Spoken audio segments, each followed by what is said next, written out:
wait to see this one. Of all the superstars on the roster, this guy is amongst the hardest working. That goes without saying.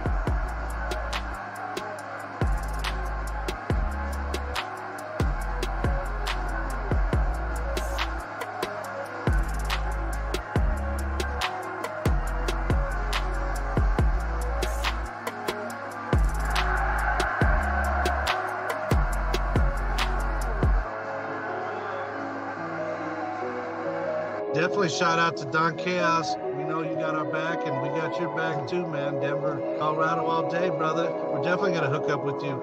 Much love to Carnival Spirits for putting us on as well on this YouTube, man. Shout out to you, Don Chaos, for, I mean, what is this episode, like 126 or something like that? Yes, sir. You've been putting in work, bro. Respect. Y'all doing some shit for the community, and the fam out there appreciate it. So just keep doing what y'all doing, you know what I mean? Congrats to Don Chaos for 1,000 subscribers. Whoop, whoop. Keep it going, Congratulations, man. Don Chaos. Yes, keep it going, man. Good luck to you, fucking Don Chaos, and fucking hell yeah on your 1,000 fucking followers. You know who it is. It's Ouija Mac, bitch. Shout out to Carnival Spirits. And fucking shout out to Don Chaos one time. You know what's going on. This is my brother. Everyone, Don Chaos and Brother Lynch Hung here. Yeah, and Carnival Spirits. What's up, man? Don Chaos. What's up? It's your boy Brother Lynch Hung. We out here tonight. Fuego Flays and my nigga Don Chaos. What's going on, B? It's my brother right here, my boy. Excuse the left, excuse the left. Yo, what up, y'all? This is Don Chaos, and I'm with a very legendary man. Go ahead and introduce yourself. Hey, Sean. Yeah, we at the gathering, y'all.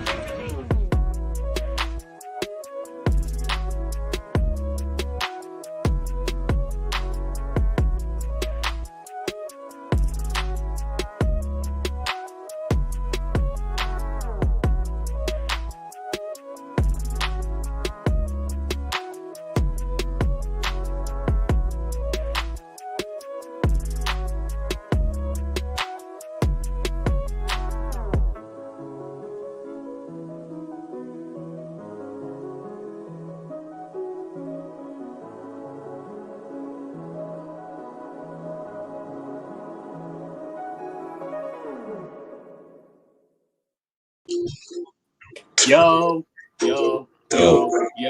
Y'all already know who this is. This is Mr. D to the O to the N to the C to the H to the A to the O to the S. Your friendly neighborhood JUGGALO, the Karma Millionaire. And if you still don't know, now you know. And if you still don't know, we are back live on the Hours of Chaos podcast, the podcast radio show of the year, Hours of Chaos podcast.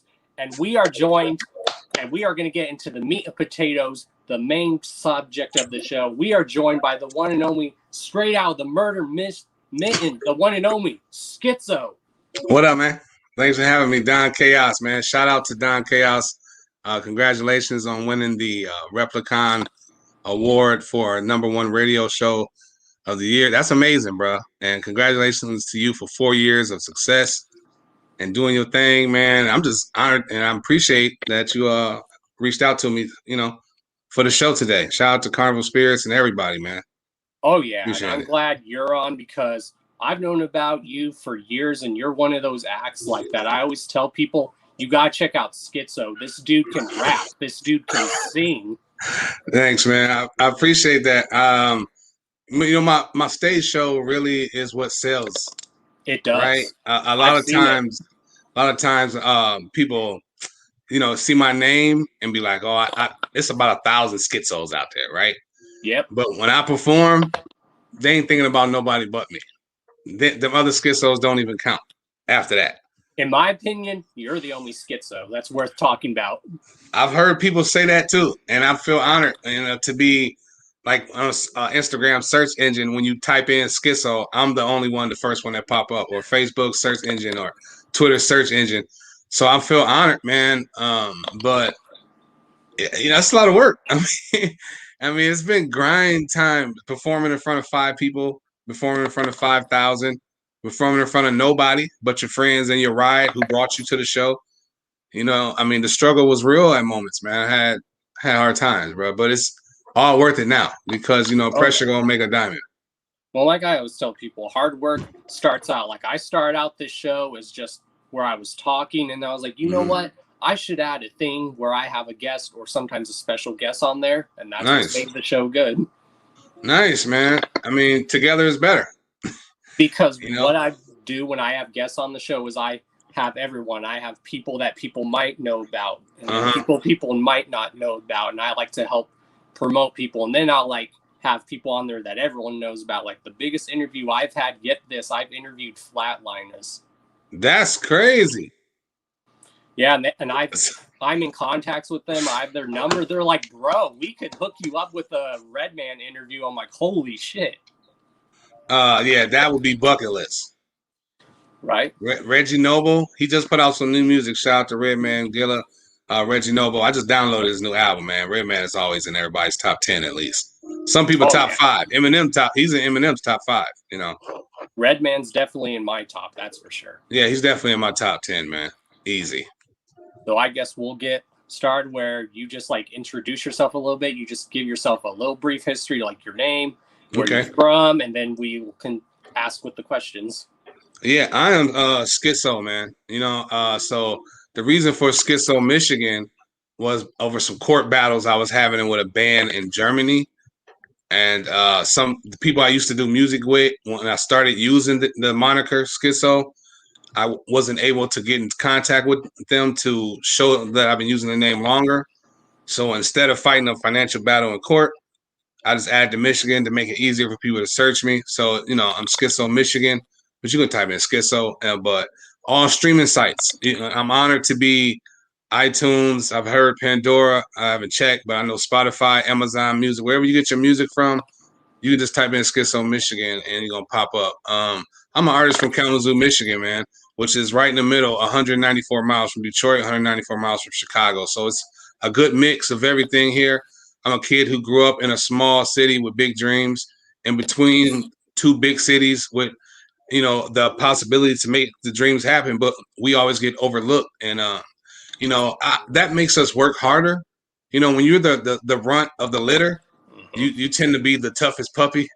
You know? Yeah, and the Midwest gets that a lot because the Midwest is like crunched in the middle. Yeah, crunched in the middle of New York and kind of LA, and you know, so in the South. But I've been honored, man, to be, you know, a lot of people are like, you know, it's hard work and talent, but you know, it's also when your time comes, are you prepared? You know, is your hard work prepared you for your moment? And when Mastermind gave me the opportunity to perform at the Gathering in 2011, you know, it was like 5,000. It was crazy amount of people out there, and at Legend Valley, and it was my first time ever going to a Gathering, and it was main stage, and it changed my life. It changed my life. Hell yeah! And when I always think of like Michigan hip hop, you're one of those people that I think of on that list. Man, that's to be. I mean, you talk about Eminem, Big Sean, Royce, ICP, Twisted, Eshawn, you know, Mastermind. I can go down the line. D12, yada yada, Boss.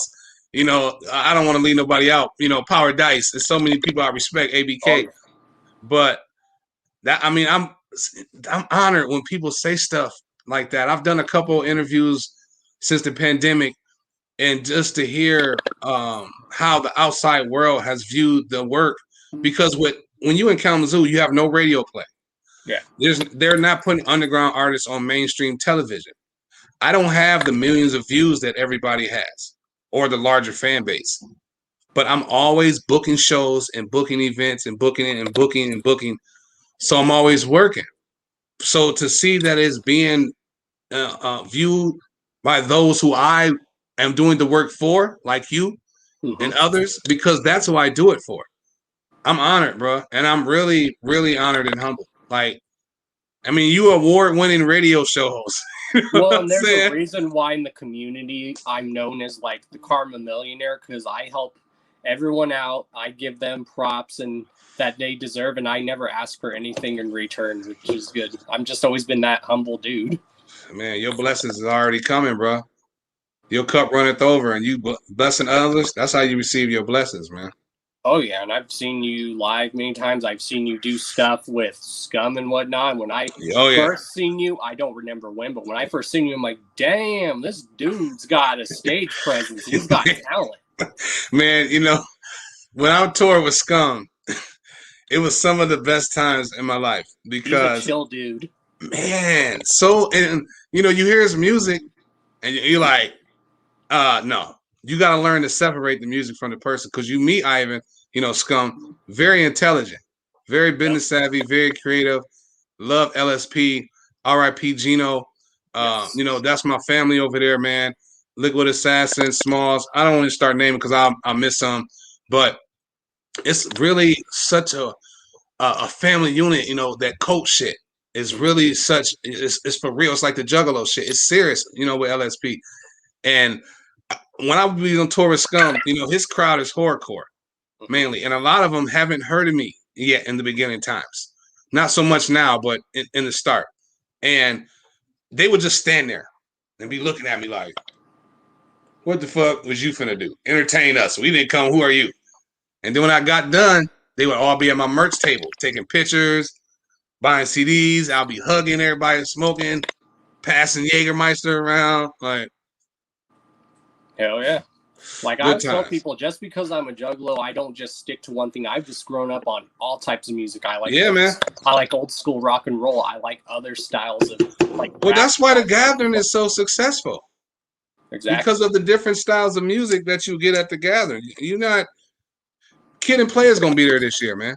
Exactly. I always tell people outside the box, I'm like, even if you're not a juggler, there's something at the gathering you'll enjoy. There's guaranteed an act that y'all would probably know. And you will be happy to see, like, and surprised. I mean, I saw Slick Rick at the gathering. That's awesome. I saw Shock G before he passed away. Rest in peace. Exactly. And I think especially this gathering is cool because there's a lot of like people that are really putting in their grind that deserve those props like you that are like really getting their recognition. And I always say the gathering is like that main stage. Yeah, there's always big name acts, but then it's also known as like a festival for like independent and underground acts to get their word out. Yeah. The best place for underground artists to be, even if you're not performing. Exactly. Buy a ticket, bring your backpack of CDs and merchandise, and work the streets like you do a bag of weed. You know, I figure this, you know, if you can transform that street hustle to this, you'll be successful. And I'm not saying successful like you'll be a millionaire because everybody's definition of success is totally different. I feel like I'm successful when I receive the accolades from someone like you or some random person who I didn't know who stops me and be like, yo, you did this song, or I saw you at the Tech Nine show, or I saw you here. And I'm like, thank you. And they're like, man, you killed it. You know, I followed your music, I downloaded your album or whatever. That's when I'm feeling like, damn, I'm somebody, like I'm successful. You know, no amount of like money. me, I get recognized for my stuff. Like people always tell me, whether it be people that watch the show, they're like, bro, thank you for just being you, or the acts. Yeah. Like the act people that I interview always say they want to come back on the show, and I always tell them they're always welcome on the show. And they're like, you're not like those typical interviewers where you pressure questions. You're like a laid back interviewer, and it's like just chilling with a homie, and that's cool. Yeah. You got any questions for me specifically?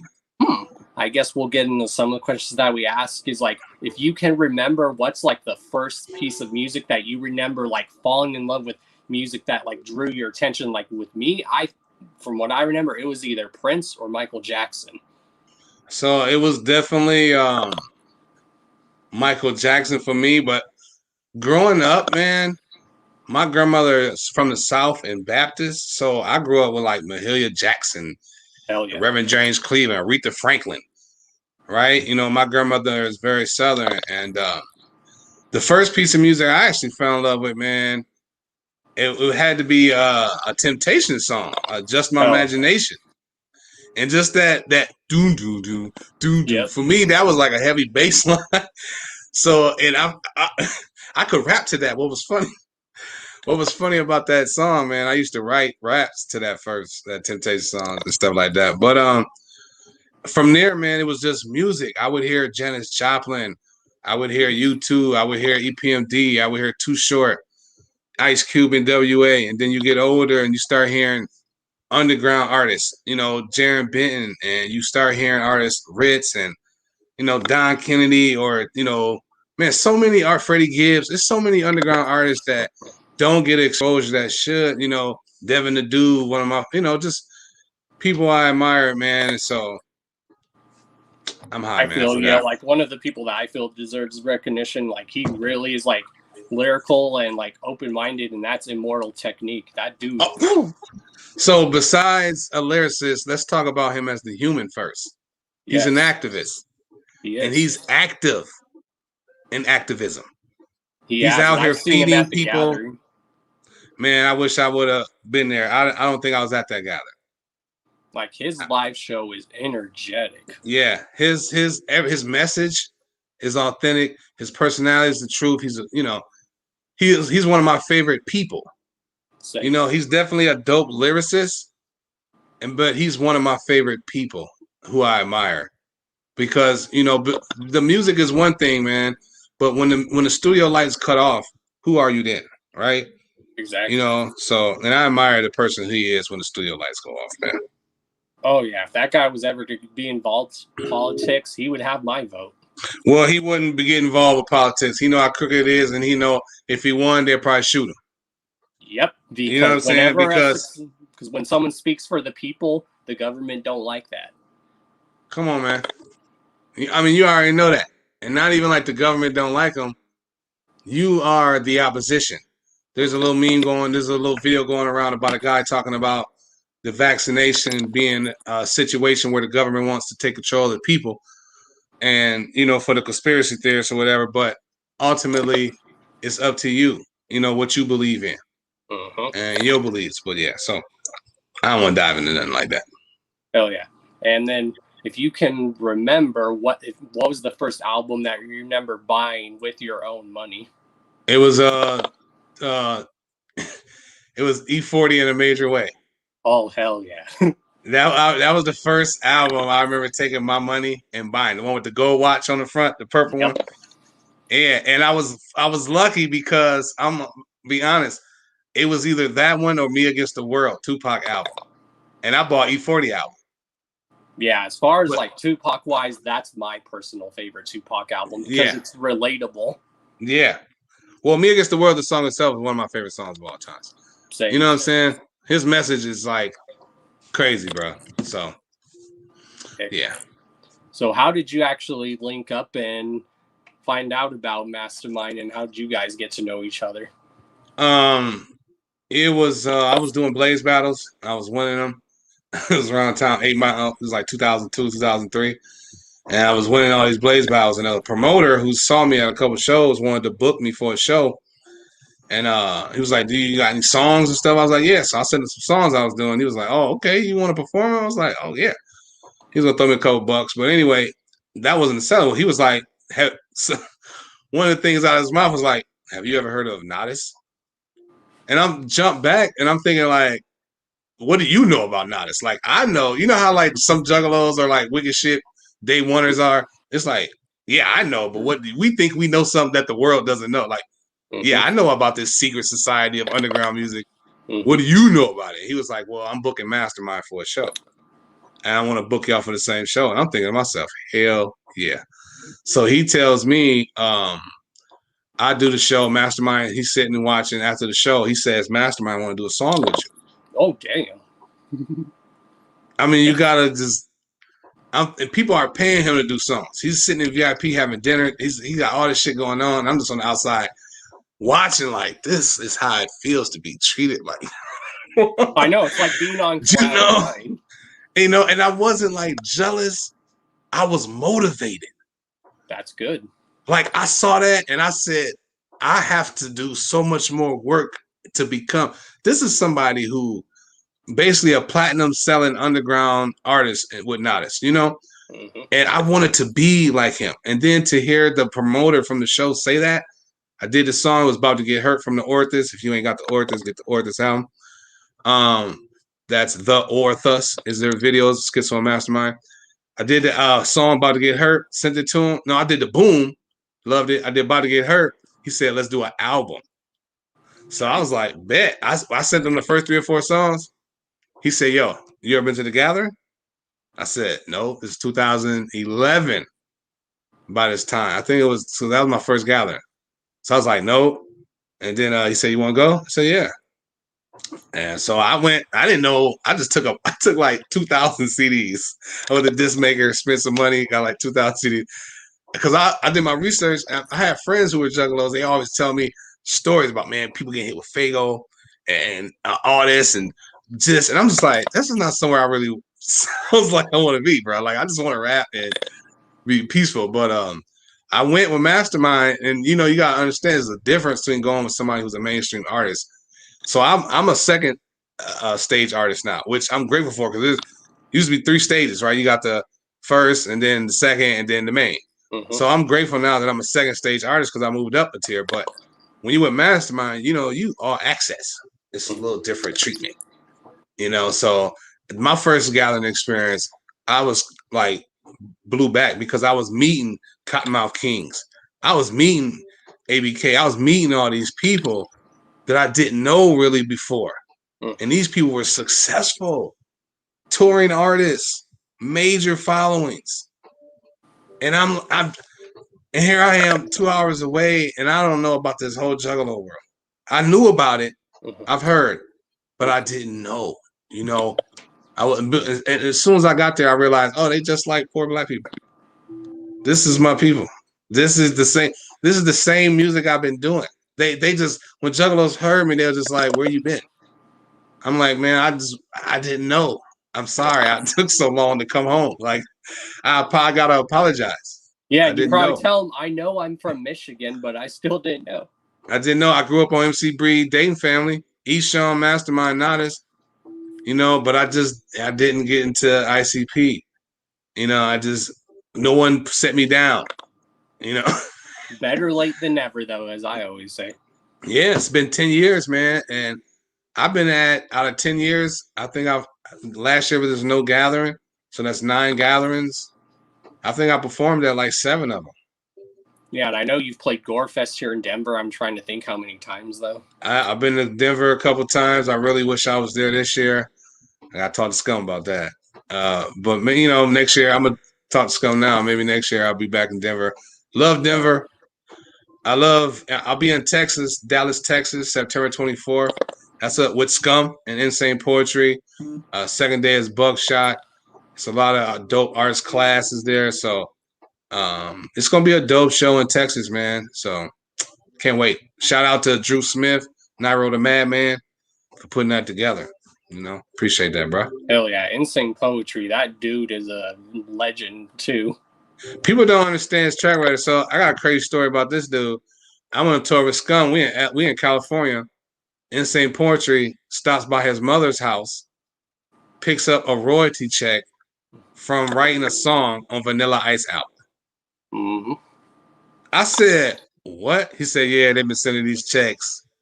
But he said it so casual. Like, yeah, and you're like, wait, you did some of Vanilla Ice's stuff, and you're like, what? It wasn't like a crazy amount of money, but the fact is, bro, you're getting paid for a song you did for writing on Vanilla Ice album, which came out in like 80s, then 80s. Bro, that's I don't know anybody that's doing that. So right. That dude is, give him his flowers, man. Shout out. Also, Insane Poetry blessed me with Monkey Business. Google Skitzo, Michigan, Insane Poetry, Monkey Business off the Lucid Dreams album. I believe it's on my Lucid Dreams album. Yeah, you two sound very perfect together. Like if these dudes wanted to, they would make a good duo together. Yeah. I mean, you got to check out Monkey Business, man. That's the song we got together. I've got over 6-7 studio albums solo. Me and Mastermind have 2 albums. I've been featured on Fuck Everybody, Eshawn, which is Nodis's last album. R.I.P. TNT. You know what I'm saying?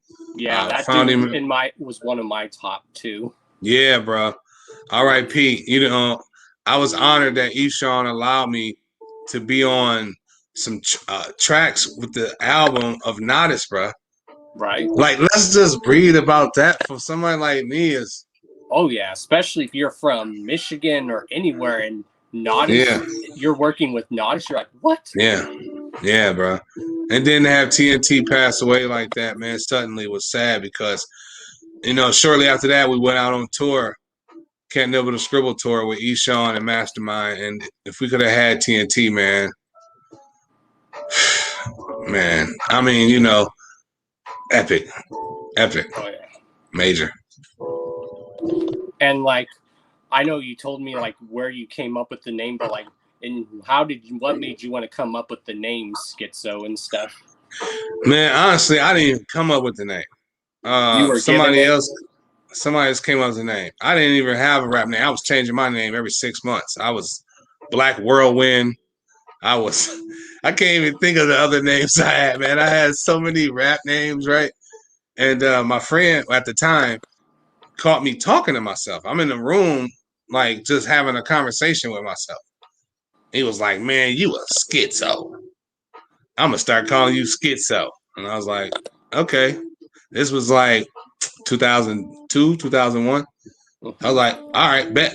So I just ran with it. Then I read the definition, lost from reality. Someone, you know what I'm saying, disconnected from reality. And I felt that way. I still feel that way, like I don't belong in this world that has been created. Not saying like I'm plugged into the matrix and I'm unplugged, but I just always knew I was a little different from those that was around me. I always thought different. I always saw the world different, and now that I'm a little older, I accept it as a gift, and it's what has brought me to Don Chaos today. You know what I'm saying? My uniqueness. And so I embrace it now. Hell yeah. And you've been putting in work, bro. I've been watching you for years. I was like, this dude, he's going places, y'all. Thanks, man. I was like, he's going places by just being himself. So what's all my songs, man? What you feeling? All my albums. Tell me what you like. I love that track with Insane Poetry. There's just so many. I've loved the work you've done with E. I've loved the shit you've done with Mastermind. And there's just so much. Yeah, there's a lot, man. Me and Mastermind. And Mastermind just put out another album. Beat Ultimate Warrior. Yep, I actually got my copy. It's amazing. Yeah, front it's definitely to back. In my top that came out this year. Yeah, man. And I'm not just saying that because, he's my brother. No cap, Mastermind, The Ultimate Warrior. Gucci Man's on the album. Daz Dillinger, Ouija Mac. It's loaded. I'm on the album. It's loaded. And it's banging. The beats, Killjoy, the production, man. It's cold, man. It's cold. And a little surprise for y'all. Y'all never know, but you never know. I'm in the talks of maybe getting Mastermind on here, so you never know. Oh, yeah. Oh, yeah. Gotta get the bro. That'd be the blessing. Oh, yeah. Especially because I've grown up on Nodis and all that. Oh, yeah, man. I appreciate this, man. Shout out to Don Chaos, man, for having Skitzo Michigan. Oh, man. I appreciate it, man. And we'll probably ask a few more questions. Like, I'll ask you a few, and if anyone in the chat wants to ask. But if there's anyone you haven't worked with that you would want to work with, even if it's the most awkward feature, who would you want to work with? It could be any genre. They could be someone that's here. You can maybe pick a few people that are here, maybe people that aren't here. I mean, it's always so I've always wanted to work with some, people like Underground, of course, Tech Nine, Kung Fu Vampire, right? I would love to do a song with Tech. I would love to do a song with like, Toby Nigua from Houston, Texas. Trader Truth, one of my favorite artists. But also, man, J. Cole, I want to be on a track with someone who's considered the elite lyricist and show that I can hold my own.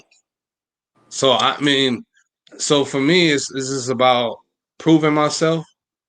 So, I've worked with Jelly Roll, people I looked up to, Power Dice, Mastermind, Eshawn, Buckshot. It's been a lot of artists who I've watched and looked up to, and I know these people now.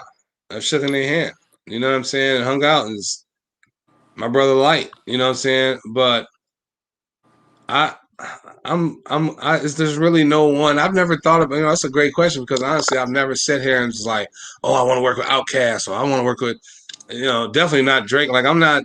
I listen to mainstream music, but I'm not really, into it. My artists, like I listen to Denzel Curry. I love, Vince Staples. I listen to Tyler the Creator. I listen to, Run the Jewels, like all kind of, so Killer Mike. Now, if I could work with anybody, Killer Mike. Yes. Oh, that dude's got bars. Killer Mike. Let me just say that. If I could work with any artist, man, it'll be Killer Mike from Run the Jewels. You never know. Yeah. I think in this day and age, the possibilities are endless. Let's speak it into existence. Exactly. I give it 2 years. I'll have a song with Killer Mike. And y'all heard it here. Speaking it into existence, man. He will know my name in 24 months. He will know who I am. Oh, yeah. If you have promo stuff, bro, if you need to, just send that stuff here and I'll promote that everywhere. Yeah. Do we got questions in the chat? Let's see. I think we have one. Let me pull it up. Here's one from Native World Gaming. Oh, that's the bro. When the next Orthis album happening? So what's really crazy is that it's actually happening, but there's no time limit because he just dropped an album and he's promoting and working that one so hard. He wants to really get his bang for his buck. You put out a piece of work that's so great like that, you want to make sure you give it his due diligence and work it fully. You want to make sure you work this project fully. So I don't know when that's going to be. I don't know if he's going to do a tour. I don't know if he's going to do more videos. I don't know if he's going to do more radio off this album. I don't know. So whenever this album is done, because we already picking beats for the Orthis. There's already a couple songs that's already coming. So it's coming. There will be I don't want to say like a final Orthis album. There will be another one that which be a trilogy. We have to. So exactly. Coming, man. If anyone knows anything music, it's a process. Like you can't just get it done overnight. You gotta do this. You gotta do that. Yeah. And I haven't released any music since 2019. I probably won't release none this year, but I've done 200 to 300 features in that time. And since 2019, I've worked with so many different artists. And so I've been creating music, but I've wanted to build bridges. So I'm grateful, man. That's what I do too. So I'm grateful for opportunities like this. I'm grateful for being on the show, man. And I'm grateful to be performing at the Gathering this year. So shout out to ICP, man, for booking me at this year's Gathering of the Juggalo. Want to promote that. Yeah, so the first day. And when can people see you at the Gathering? Yeah, first day, Clown Drip stage, 5 o'clock, 4:50. I actually got a 40-minute set. I look at the time. Nice. They allow 10 minutes between sets. I think my time is like 35, 40 minutes. I'm going to double check again, but I'm ready, whatever it is. I'll definitely because be there, it's been a minute. I appreciate it. I'll get up front so you can see me rocking out there in the crowd.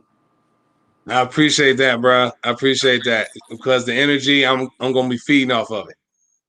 And it's going to be so good to meet, and see people and just be around people. It's, a lot of people are been built up energy. A lot of people are still scared. I've heard people have negative reactions about festivals, but I see Rolling Loud, Lollapalooza happening. I see all these other festivals going on. I see Jelly Roll doing shows, packed crowd sold out. I don't see nobody seem to be worried about. So I'm not going to be worried about why the Gathering this year is only 3 days instead of 4, like it already is. Which makes more sense. I think it's better 3 days. Yeah, we don't need that 4 days. Once the 4th day hits, you're like, man, zombie. Come on, man. That last day is not needed. Yeah, that last day, you're like a living, walking zombie. You're like, man, no, that last day is not needed because people are there 2 days before, they're there 2 days after. Especially because a lot of people don't know, in the Midwest in July and August, it is hotter than a motherfucker. And we're not used to that like that. If you're from the South, you're probably okay with it, but up here, our blood thicker because of the winter. So when it get hot to us, it's boiling. But yeah, when it gets humid here in Colorado, we don't like it because yeah, someone's from Colorado when they can't stand the humidity. yeah, that's crazy. Yeah, that's probably true, man. But Colorado is the Midwest, just like Michigan, and y'all snow get just as bad as everywhere.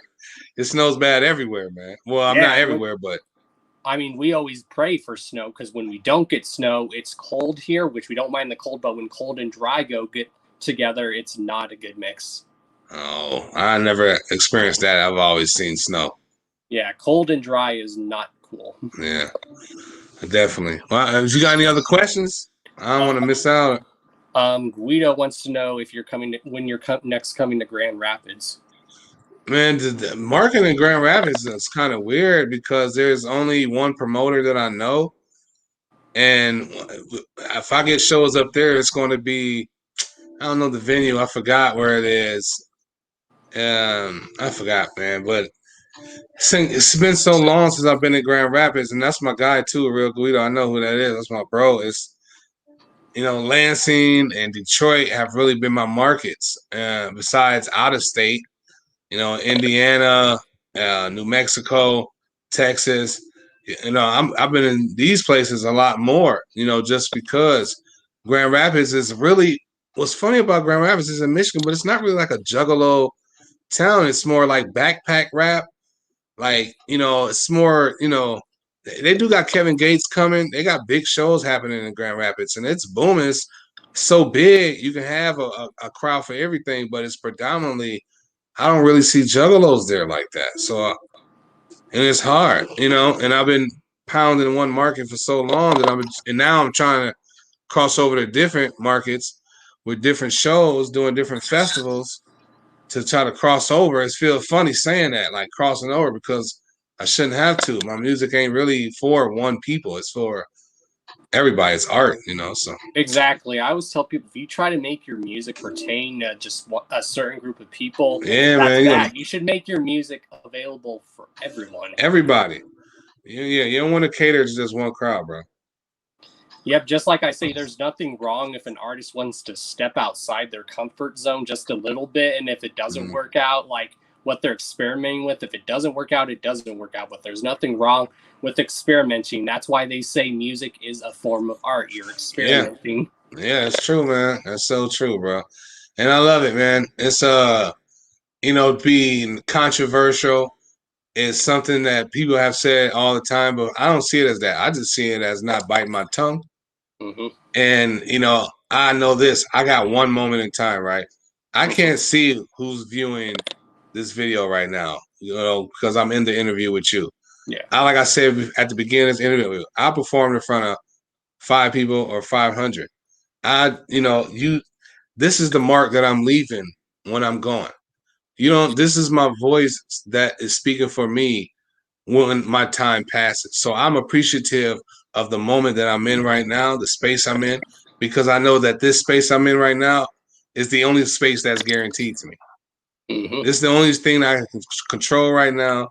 This is the only thing that I'm actually in right now is this moment in time. So I'm very humble, man, and I'm conscious and aware of what's going on around me. I try my best to be.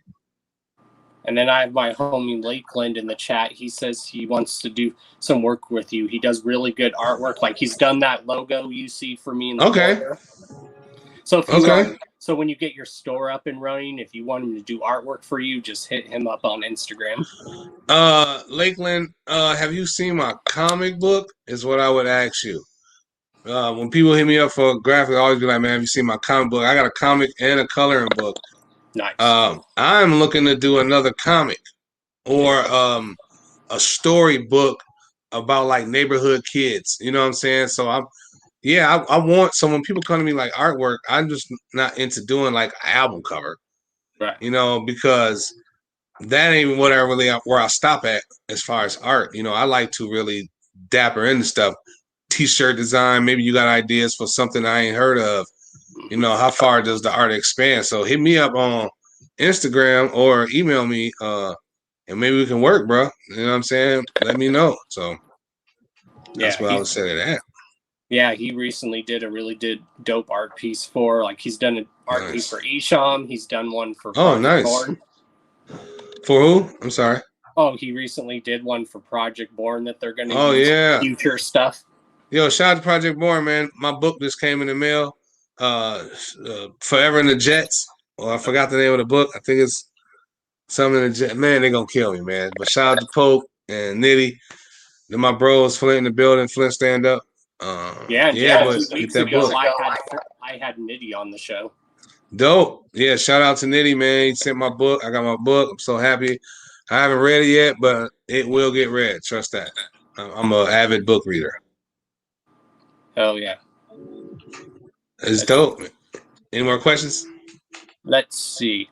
I know I have links to all your social medias if people need to find you and stuff. I know your actual website is being currently worked on. Am I correct? Yeah. So the thing about having a .com was I only had it to be professional. I felt like, you an artist, you got to have a .com. But most artists, their .com is just their store. It's basically like an online store. That's all it is. So because I was using Instagram to draw people to my .com. I'm on Facebook telling you, go to my .com. I already got your attention right here on Facebook.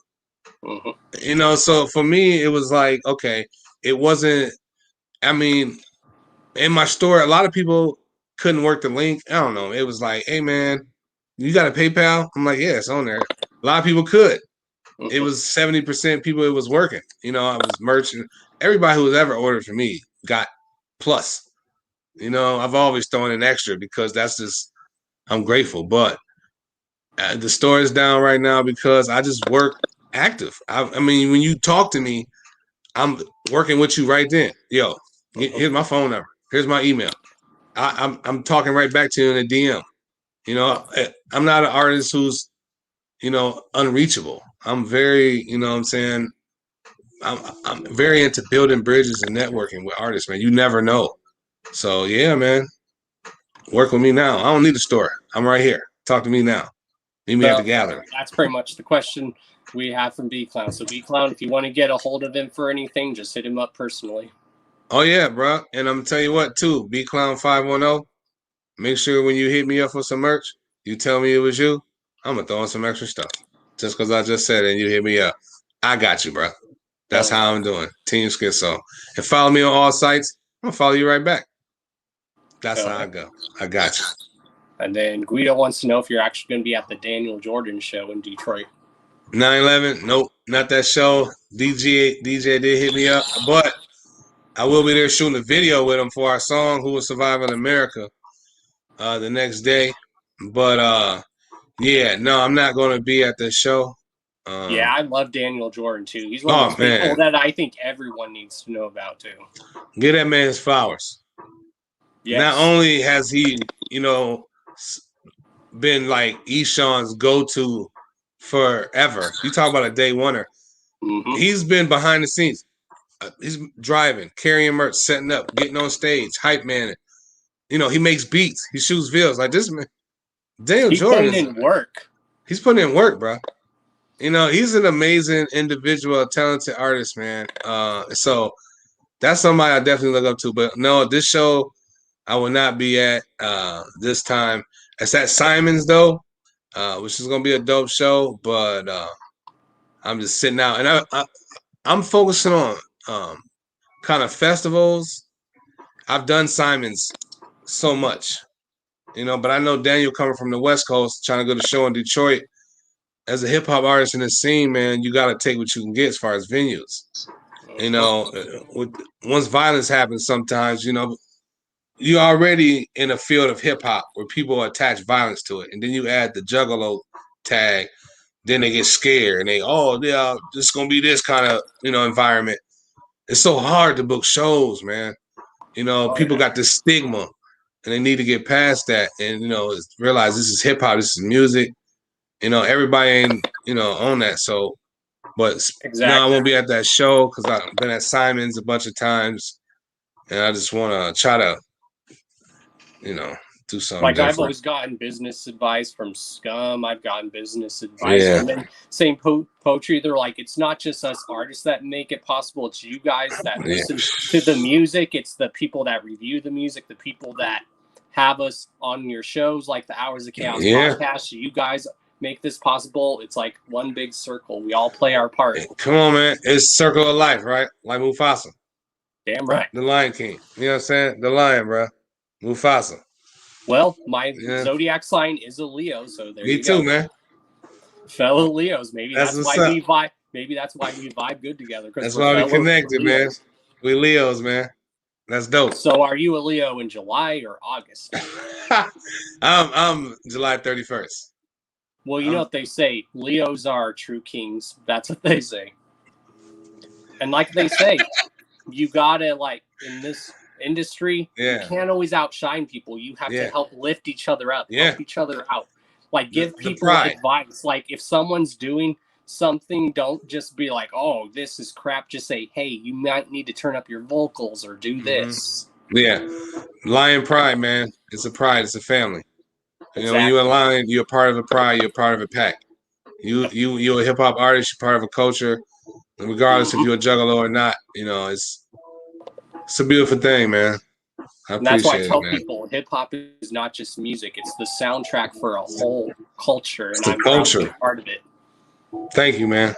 And I appreciate you being who you are, because like IP said, Insane Poetry said, Psycho said, AKA all those AKAs, you are a very important piece of what we're doing. Everybody, an outlet. It's somebody today who never heard of me, and I'm grateful to meet you and that you listen to my music and hope that you know, become someone who stays on board for Team Skitzo, because we're giving them all every time, man. Exactly. And then we have a few more questions. Shayna wants to know if you played here because she said she might have seen you there. I did. There you go. Yeah, I did play at the Fent Music Hall, Rhode Island. Quahog, Rhode Island. No, it was, I forgot what city it was in, but I might. Yeah, you see me there. I was with, oh my God, Flagrant, I believe. Yeah, that was a couple years ago. So, you know, that's the thing too, man. As an artist, you never know where you're going to end up. You know, that was a 16-hour drive from Kalamazoo to Rhode Island. I never been on the far East Coast like that. It was what an experience. You know what I'm saying? Yeah, I appreciate that. Yeah, I mean, if you saw me perform, how did I do?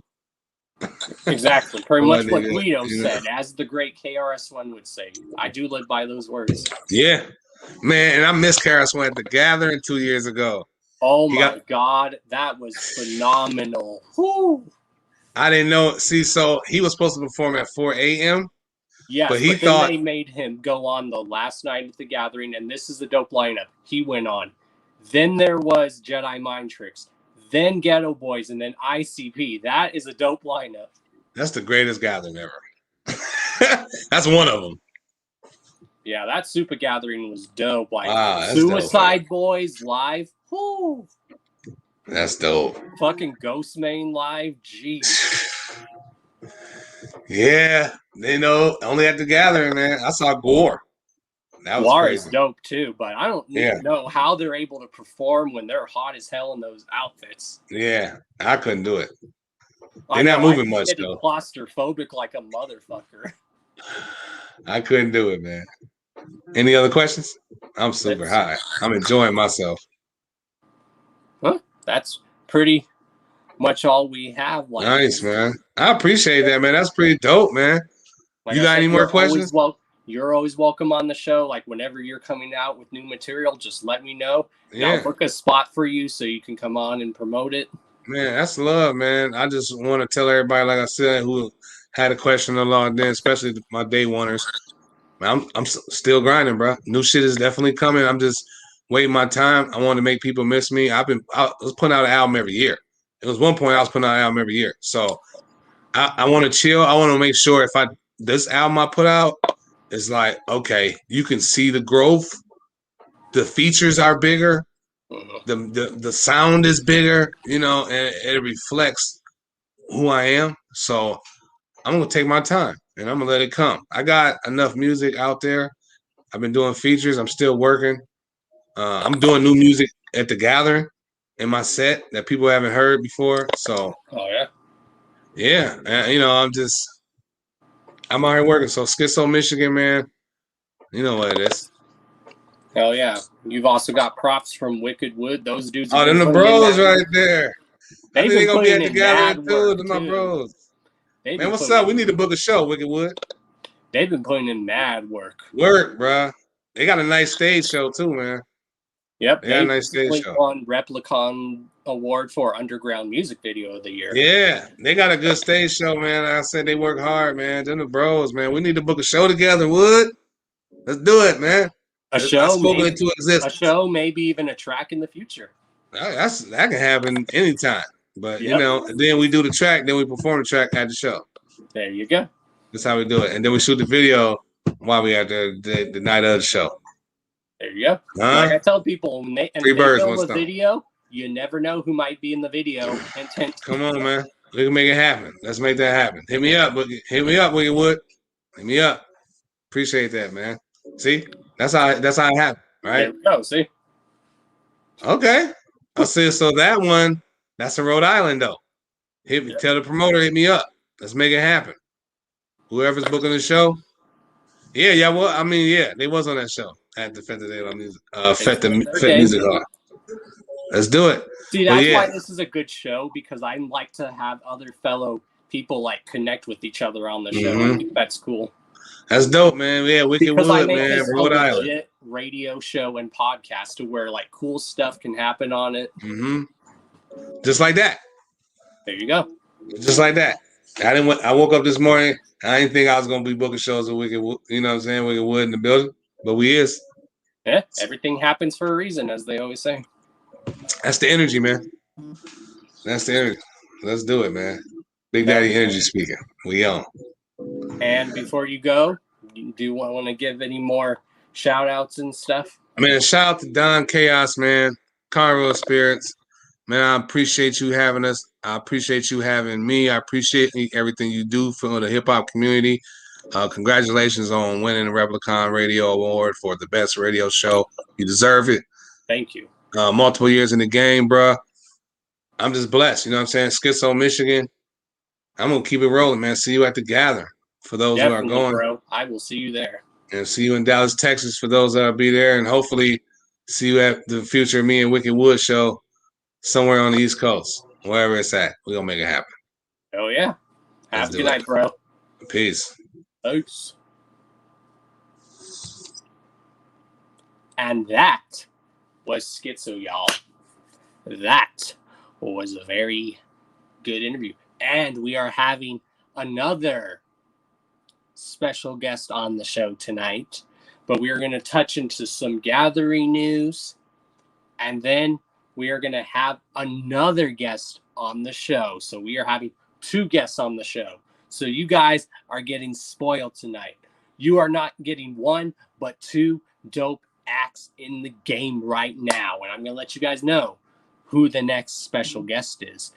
And when I'm ready for him to be on the show, you guys will know. He recently put out a new album titled Riot. So that's right. In a little bit, after we touch on some gathering stuff, we will be joined by my other dude, my boy, who just put out his latest album, Riot. Go pick it out. I could only be talking about the one and only Politicized. As you guys can tell, I'm in a new background, so I can't access my air horn sound effect when it goes. I can't access that sound effect right now. But, hell yeah. Shout out to Skitzo. Been following that dude for years. He has so much good music. So much talent. Puts in that hard work and grind. Because this is what we do on the Hours of Chaos podcast. We have guests on the show that deserve that recognition. And we like to give back to them. Because that is why your boy is the Karma Millionaire. That is why this show was the winner for the Replicon Radio Awards, because I've been putting in work for this show for 4 fucking years. and it pays off. And I've been doing this by myself with just me as the host. I don't have any other hosts. Your boy's been doing this all by himself, and hard work pays off, y'all. Don't think it does, and I appreciate all of you for making it possible. And I cannot wait to receive my award at the gathering. So let's get into some gathering news, y'all. As you guys know, a few days ago, the gathering lineup was announced. Of course, Skitzo is one of those people that's going to be playing the gathering the first night at the Clown Drip stage. I will definitely be there. So let's pull up some of that. So yeah, we're going to talk into some gathering stuff. And what do I got to say to those that are bitching about the gathering lineup? You got to remember, it's the first gathering in almost 2 years.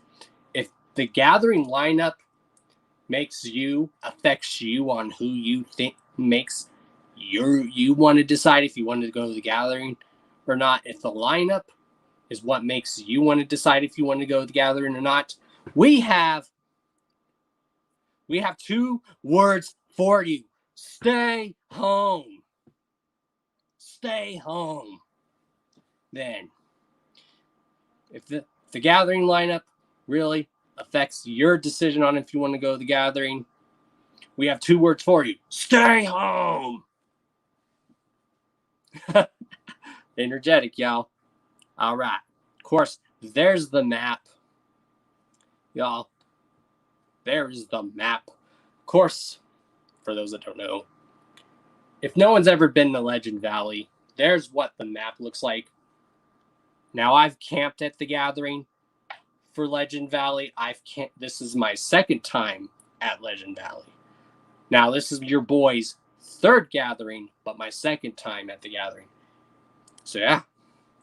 Holy shit, we have 17 viewers, y'all. Holy shit. We are proving the doubters wrong. And you know why? Because we just being ourselves on here. All right, let's pull up some of them lineups. Yeah, I'm excited. 13th Juggalo, watching from Twitch. And 13th Juggalo, I know I've asked you this, but I think I've asked you this. I don't know. But is there a spot to where the Juggalo streaming network is going to be? If so, let me know, bro. Also, next Friday, if you guys saw somewhere, you're going to have to scroll a little bit in the chat. They might post it again in the chat. But next Friday the 13th, y'all, get ready, because Friday the 13th, Dead Camp is dropping their first ever full-length album digitally. So Friday the 13th, if you guys want the link to that, so when it comes out Friday the 13th, let me know, and I will hook you guys up and send you guys the link. But it's coming out officially Friday the 13th, digital. The Dead Camp debut album is coming out Friday the 13th. If you want links to that, let me know, and I will hook you guys up. And when the physical albums are made, we will let you guys know. We are slowly getting stuff put together. The boys, Dead Camp, have been putting in a lot of work. This album they've been working on for quite a while, and it's finally coming out. First digitally, again, Friday the 13th. Then there will be physicals. They're slowly getting their website up and building. So soon there will be an official Dead Camp website. None of this stuff is easy, doing all this music stuff and business stuff behind the scenes, y'all. That's why your boy's the manager for them. It don't stop. Hard work pays off. So even with the actual job I'm doing now, by the time I get off of that actual job, the work don't stop. Yes, stay home. If that's a fact. Yeah, I think it's a dope lineup. There's a lot of dope acts, and like I said, the Gathering originally is supposed to be a thing for underground and indie artists to get their word out. Yeah, there's always going to be those big names on there, but this is kind of how the Gathering originally started out, y'all. There was always indie and underground acts. This is like the origins of what the Gathering is. And if you guys don't know that, it sucks to be y'all if you don't fucking know that. Your boy's been in this shit since he was 8 or 9 years old, and now I'm going to be 31. I've been in this shit for freaking long ass time, y'all. I've seen shit. Yeah, it's a dope lineup. I love it. There's a lot of people I know performing that are getting their recognition, and that's dope. So, if you don't know who some of these acts are at the Gathering, you'll definitely know about them after the Gathering. You'll definitely know about them, and you'll know about some of these acts because some of these acts we've had on the Hours of Chaos podcast, because I know these people have talent and hard work and determination. You won't know until you get there? All right, bet. Oh, just wait. Like I said, Ivy Killer, Friday the 13th, the full-length album, you guys will be able to download it. There will be digital downloads of that Dead Camp album, and then whenever they tell me, there will be physical albums. I know some of the members of Dead Camp are going to be at the Gathering. We're going to be mobbing. Your boy's going to be mobbing with a lot of people, y'all. It's crazy.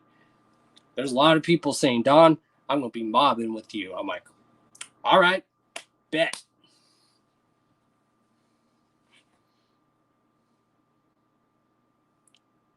Nice. Sweet. All right, let's get into some Gathering news. Let's see, what's this first image? All right, here's Thursday, the Bedlam stage. I know that's kind of hard for y'all to see, but there's what the lineup is for the first night on the Bedlam stage. Should be a very dope show. DJ Paul, y'all. DJ Paul. And I know DJ Paul, whenever he does solo stuff, he does 3-6 Mafia stuff. So you guys can expect DJ Paul to be singing the song that my girl loves, because this is going to be my girl's first Gathering, y'all. And it's going to be dope. She's excited. It's her first Gathering. So she probably geeked out when she heard that DJ Paul's going to be there. And babe, I got to tell you, DJ Paul does do 3-6 Mafia stuff when he does solo stuff too. So you can definitely bet, especially because it's at the Gathering and it's the perfect song to play at the Gathering. He's going to be playing your favorite song, babe, the song Lollipop. Lolly, lolly, lolly. Hell yeah. That's the first night at the Bedlam stage. Of course, you have Vanilla Ice performing there, which I've never seen Vanilla Ice. So that's probably something I'm going to do. And then you have the Bizarre show, which I am so excited for. So excited for. We're literally getting ICP 3 times this year, y'all. I even found out apparently there's going to be a seminar this year. And for people that was worried about there not being an ICP seminar this year, apparently they're doing a seminar. So yeah, should be dope, y'all. Again, this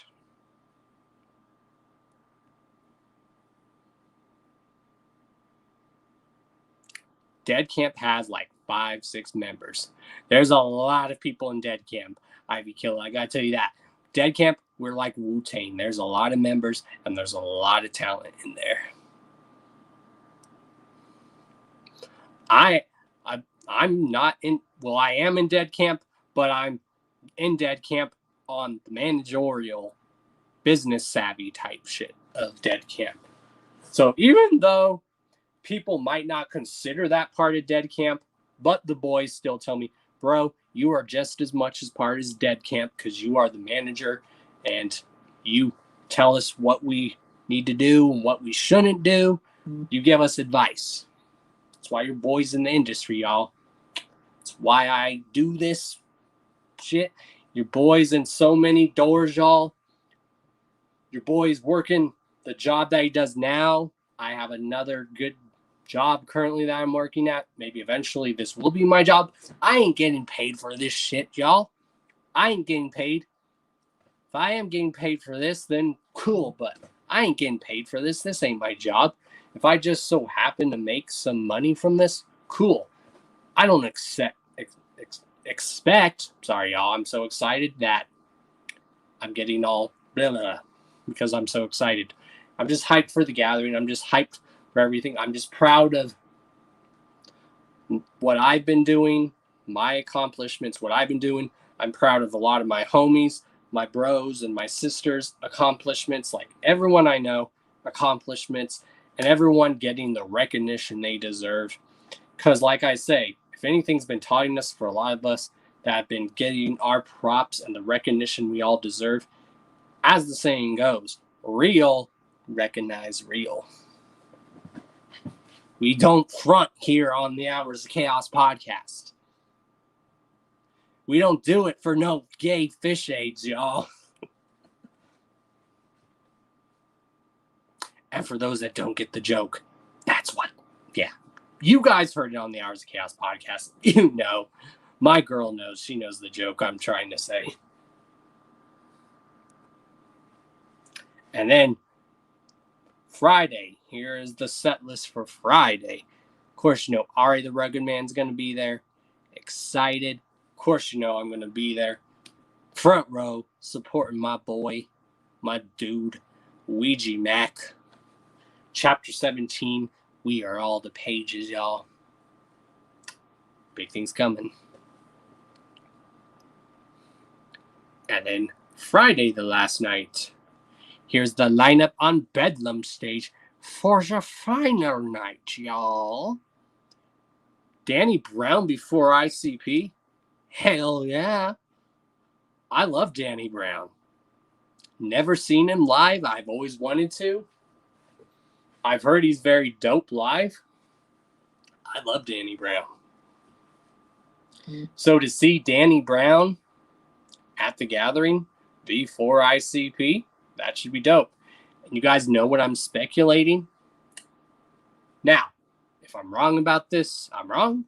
But I'm speculating, since Danny Brown is going on before ICP, what if ICP on the last night, they perform When I'm Clowning and they do the remix with Danny Brown, and Danny Brown comes out and does his verse for When I'm Clowning? How dope would that be? I would love to see that. Danny Brown on stage with ICP doing the When I'm Clowning remix, where the other remix where Danny Brown dropped a verse on there. How dope would that be?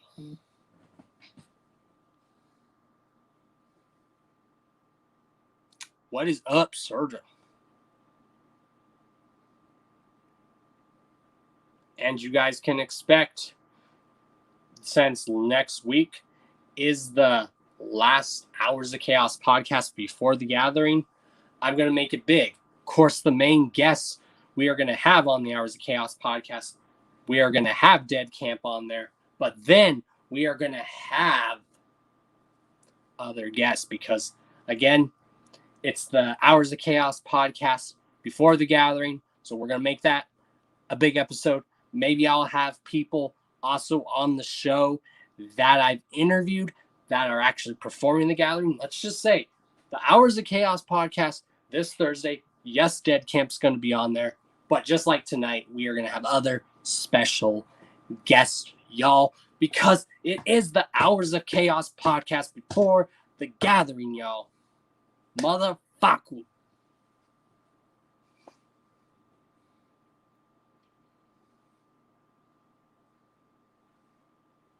Yeah. Now let's show the Clown Drip stage. What night is that? All right, that's Thursday.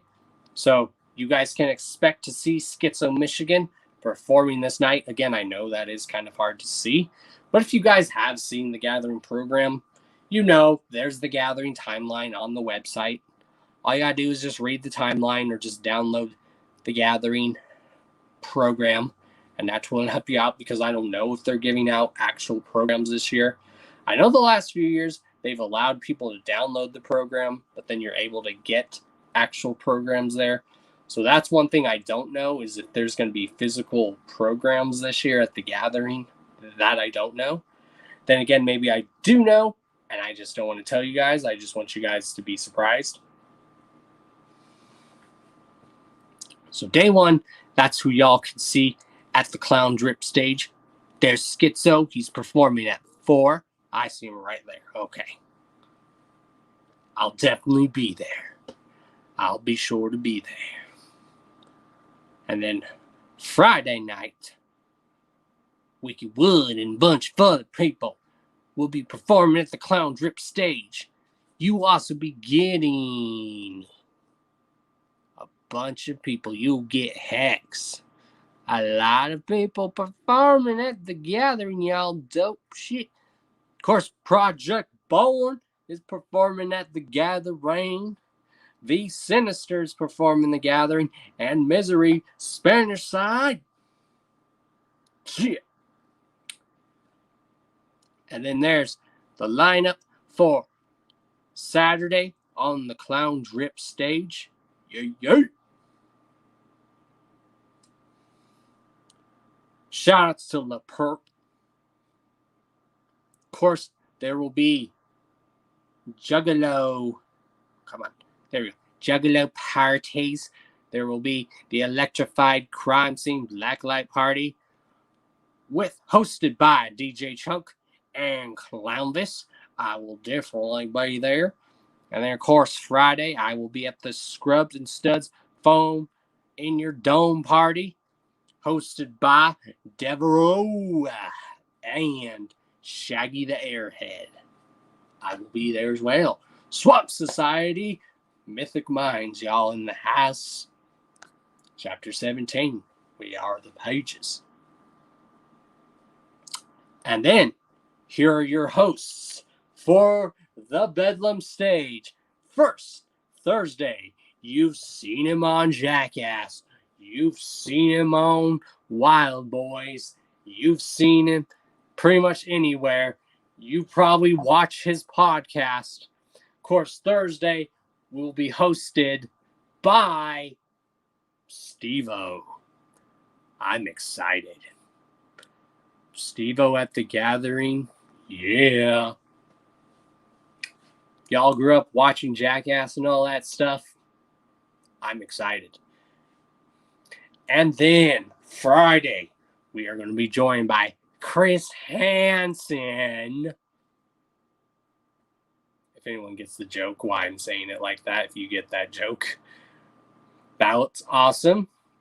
And then Saturday night, we will be joined by the legendary JCW legend himself, the Rude Boy. So yeah, excited. There's also there's some parking lot parties going on. There's going to be after parties. A lot of people I know are performing the after parties. A lot of people I know are performing the parking lot parties. The people that I'm riding with, my boy, he's going to be DJing either the parking lot party or he's going to be DJing for the after party. One of those two. But I don't know if there's a host for one of those nights, but I think for the after party that he's DJing for everyone. So you never know. Your boy might host that. You never know. Because your boy is putting his feet in all these different lanes. I have the job I have now. I do this, y'all. I don't get paid for this. If I just so happen to get super chats from this, I get super chats from it. Okay. I don't make money from this. This isn't my job. I just like to come on here and speak my mind with y'all. And I like to give people the respect and props that they deserve and give people that good karma. And that's why your boy's the Karma Millionaire, y'all. I like to give back and don't ask for anything in return. If I do just so happen to get something back in return, cool. Maybe your boy winning this reward for the Replicon Radio Awards, maybe it was because all that good hard work and determination and not asking for anything pays off. Because you know what they say, if you don't ask for anything, you will eventually get something in return. Real recognize real, y'all. Hard work pays off. This show's been going strong for 4 years. I've been doing it strictly on my own with just me as the host. So that's a great accomplishment. What do you guys think about that?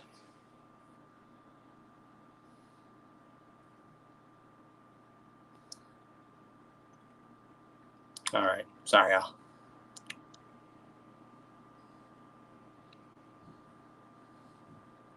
Of course, make sure you guys are using those hashtags across the screen. What is up, Amber? Amber in the chat. I've known Amber since high school, y'all. I've known that woman since high school.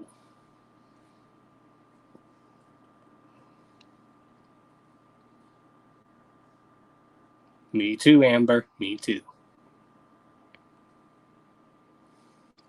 I know who they are. They're really dope anime. Oh, you didn't have to work tonight again? That's cool, actually, Shayna. That's dope. Oh, yeah. Oh, dang. I definitely have to. Oh. Yeah. Use those hashtags across the screen, y'all. And now I'm going to bring on our next guest. Again, he just put out a new album. He's going to come on here and promote that album. We're going to ask him some questions about the album. He's actually performing one of the after parties at the gathering. I believe he's also performing a parking lot, part of a parking lot party at the gathering. So we are going to send the link to Politicize. So let's give it up for Team Hecka's own Politicize. Burr, burr, burr, burr, burr.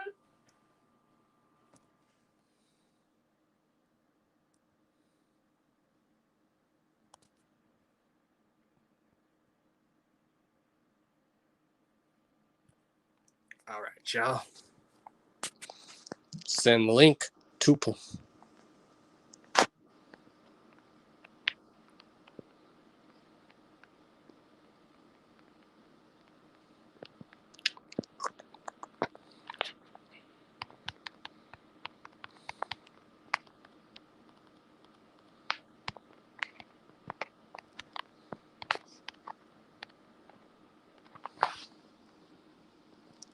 All right, y'all.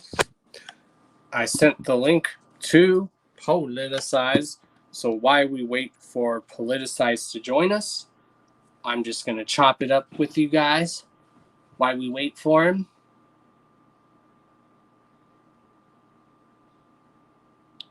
Now, I never went to North Glen Middle. Amber, I went in middle school, I went to Leroy Drive. Middle school, I went to Thornton Middle School, and then I went to Thornton High School. So I never went to North Glen Middle. I'm also, like again, the work don't stop for your boy, guys. I have this actual job I'm doing. And these aren't just jobs that I'm doing. This is just stuff that all I'm working on. I have this job that I'm doing. I have this show and podcast. I'm managing a rap group. I now am going to start. I now am putting my foot in to host events. So If you guys ever want your boy to host an event and help to get your boy somewhere to help host an event and help your boy out, and you want your boy to host an event with all this charismatic energy, just hit me up. Anyone, y'all are able to hit me up on all my social medias. Hit me up on my Don Chaos public figure page on Instagram, or hit me up on my public figure Don Chaos page on Facebook. If you want to book your boy to host an event, you want to fly your boy out somewhere, drive your boy out to do and host an event, and not have to worry, and introduce these acts very energetically, just let me know, because that's what your boy's going to start doing too, is hosting stuff. Besides hosting this show, doing it by myself. Oh, dude, that would be dope. That would be dope. That would be dope. That would definitely be a dope track. I agree. What up, Shoddy Boom? What is up?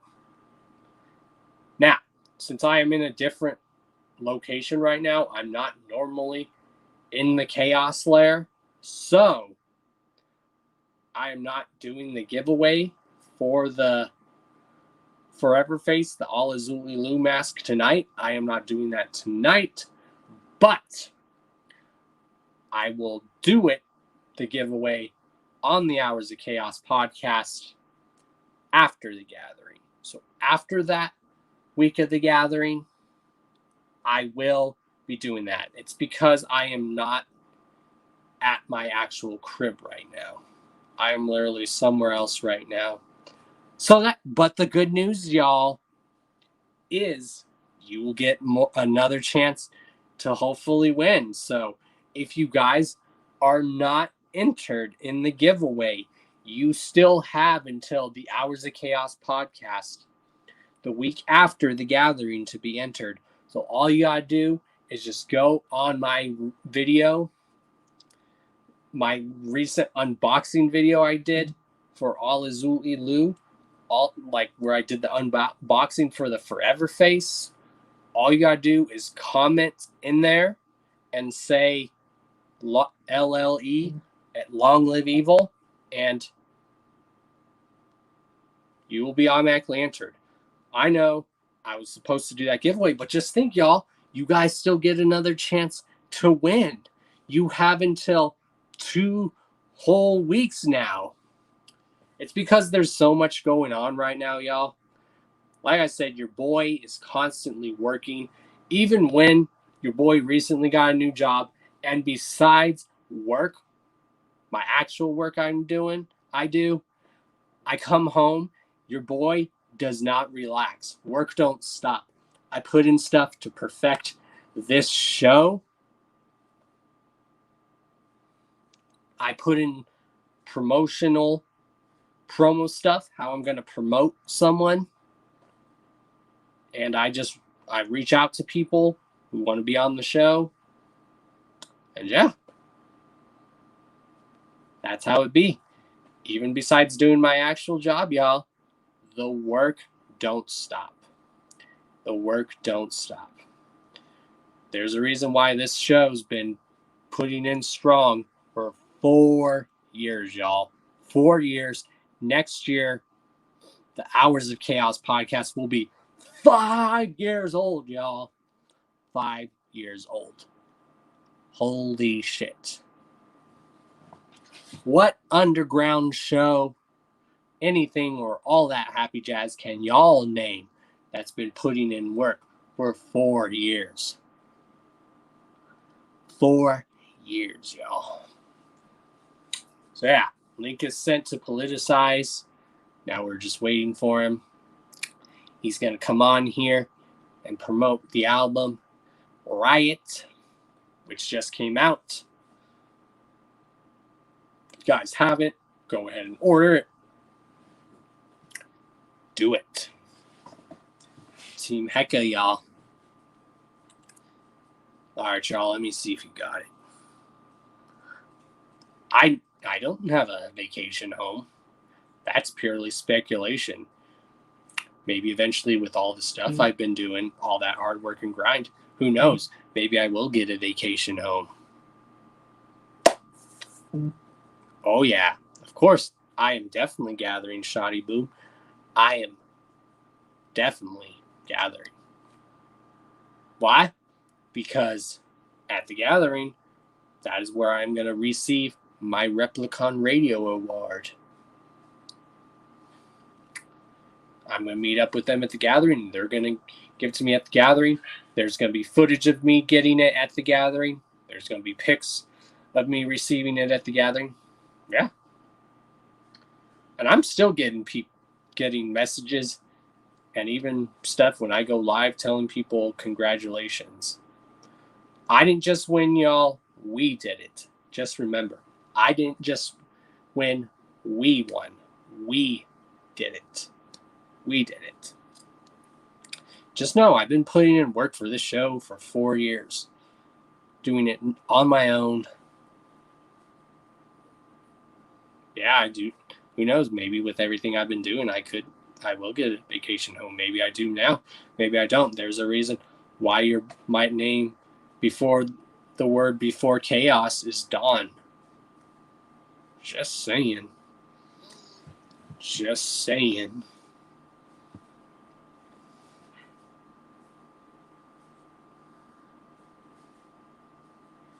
Hell yeah. All right. I'm going to see if Politicized got the link. Let me see, y'all. I'm still here. I'm just making sure he got it.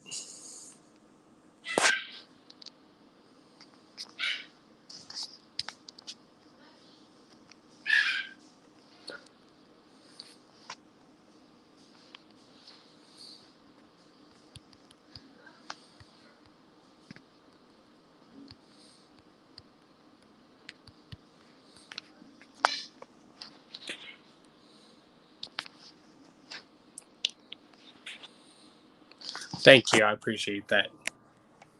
Shoddy Boom. Appreciate that.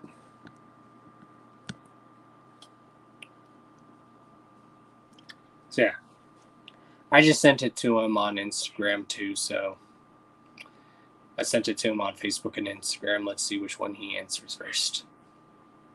Because I know he said he wanted to come on the show. So you guys are spoiled tonight. You guys are getting 2 special guests on the Hours of Chaos podcast tonight. Like I said, which is something I like to do every once in a blue moon. I like to have more than one special guest. That's why this is a legit podcast / radio show. Because sometimes we might just have more than one special guest on here. Hours of Chaos podcast, y'all. We did it. Even though everyone's telling me, no, you did it. Thank you. But we did it. We did it. We did it. That's just my opinion. You guys can tell me, no, you did it, Don. You guys can say, no, you did it. But in my opinion, we did it.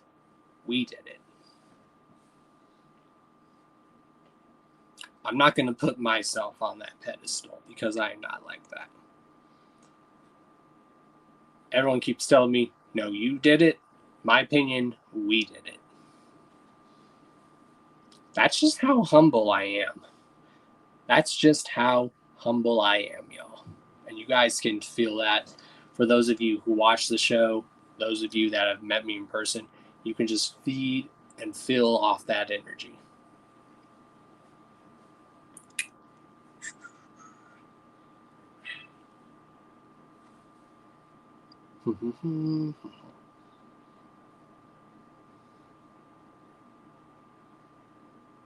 So yeah, again, make sure you guys are using the official Cult of Chaos Dawn Chaos emojis. You guys seen them at the top of the show. I guess I'll post them in the chat again. So while we are waiting for Politicize, let's those hashtags across the screen. And let's use the official Don Chaos, Cult of Chaos emojis, which for those that don't know what they look like and how they go, this is what it looks like.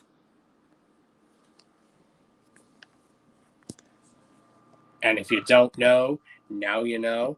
And if you still don't know, well then, whoops. Yeah.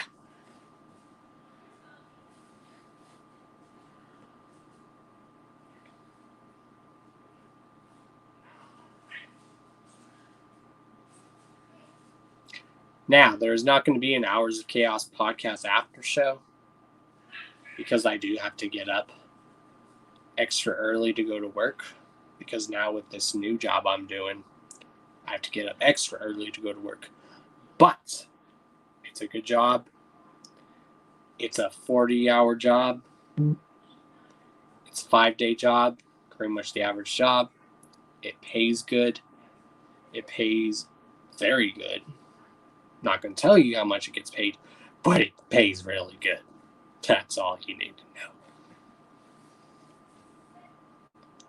Sorry.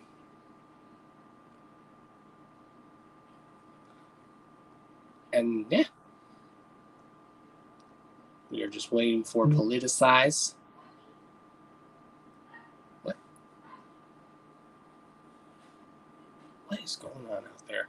I'll be back, y'all.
He hasn't joined yet. I don't see.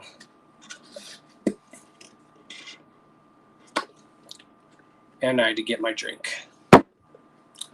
So we're going to be celebrating a lot at the Hours. We're going to be celebrating a lot at the Gathering, y'all. We're going to be celebrating the return of the Gathering. After almost 2 years of no gathering, we're going to be celebrating the Hours of Chaos podcast win. A win for all of us. I'm going to keep saying that. I didn't win. We won. Y'all can say that, but in my opinion, we won. So, also, we're going to be celebrating your boy's birthday at the Gathering. Now, my birthday's not on the actual Gathering. It's a few days before the Gathering. My birthday's the 16th. But you can still guarantee we're going to be celebrating your boy's birthday at the Gathering, y'all. We're still going to be celebrating that. Again, it's also a big moment. A good thing. It's also my girl's first Gathering. So she's very excited.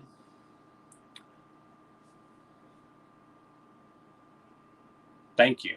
It's her first Gathering, so she's excited. Like, yeah, I'm going to take my girl to her first Gathering, because that's what kind of person I am. And a lot of you guys that I will see at the Gathering, you're going to get a chance to meet my lady. One of the people that really motivates me. She's one of my motivation. My motivations in this world are my family, y'all, my lady, and you guys. You guys are my motivation. Those 3 things I said are my motivation.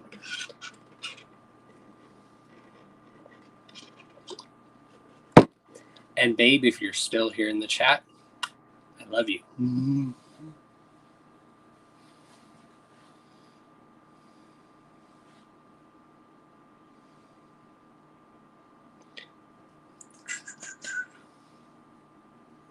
All right, politicize, where are you, bro?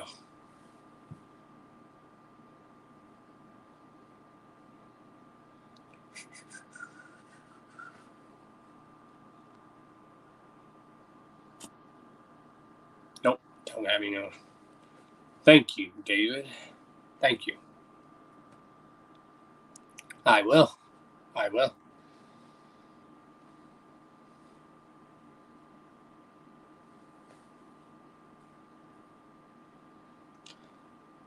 Am I going to have on next? I'm having Politicize on the show. I've had him on the show quite a few times. He's a good dude. He's the brother. He's very talented.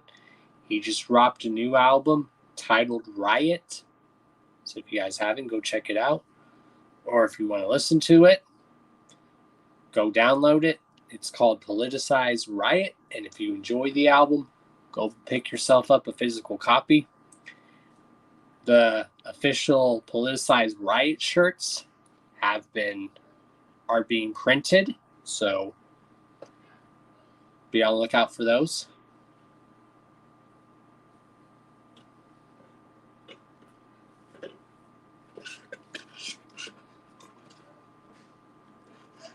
So yeah, while we wait for him, I'm just going to chop it up with you guys. So I'll be watching what you guys say in the chat, and I'm just going to chat it up with you guys for a bit.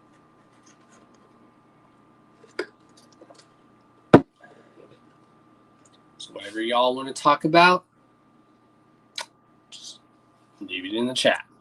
Oh, and again, y'all, let's hear it in the chat.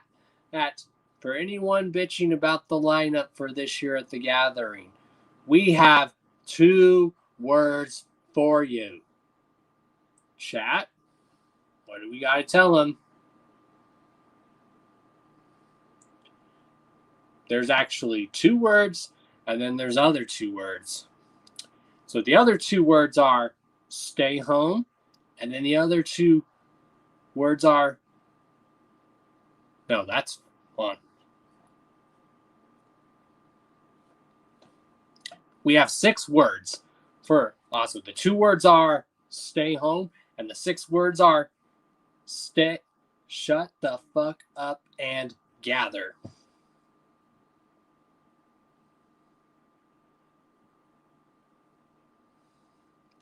So yeah, 2 words are, if you're bitching about this year's gathering, stay home. I want to hear it in the chat. Or we want to hear shut the fuck up and gather.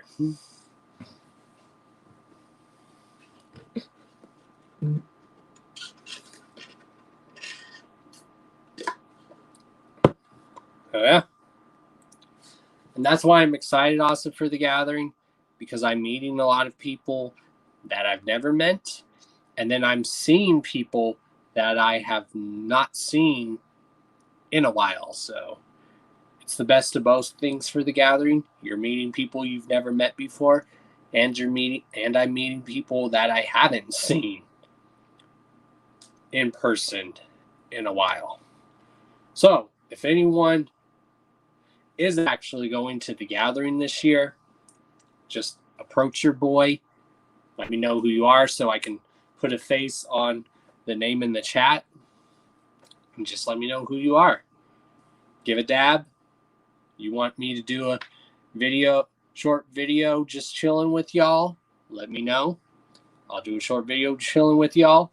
Y'all want me to do a shout out in the video or something for y'all? I'll do that. I'll sign something if you want me to. Fuck it. I'll sign something. I'll take a picture with y'all. Yeah, all that good happy jazz.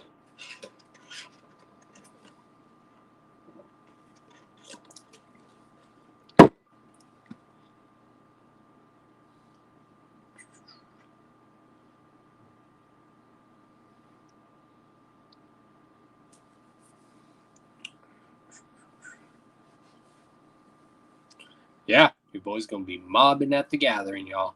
There's a lot of people that are telling me they want to mob with me. They're like, Don, I'm mobbing with you at the gathering. Like, okay. I'm going to be mobbing with you when you go and get your reward. Okay. Bet.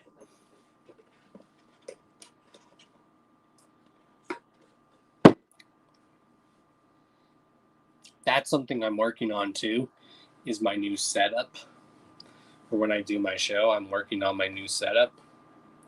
Now, this isn't my setup where I'm at the moment. This is a different setup. This is definitely not the chaos layer. And if you've been following your boy Don Chaos for a while, you know that I call where I do my show and my videos and whatnot and all that, I call it the chaos layer. Or the Dawn's lair. But this is not it. That's something. Yeah, I'm working on my new setup for my show. So when I do my show now, you will see my Replicon Radio Award literally within view next to me, or you'll see it behind a shelf near me. But I'll probably put the award right there, somewhere like right there on my desk when I do my show.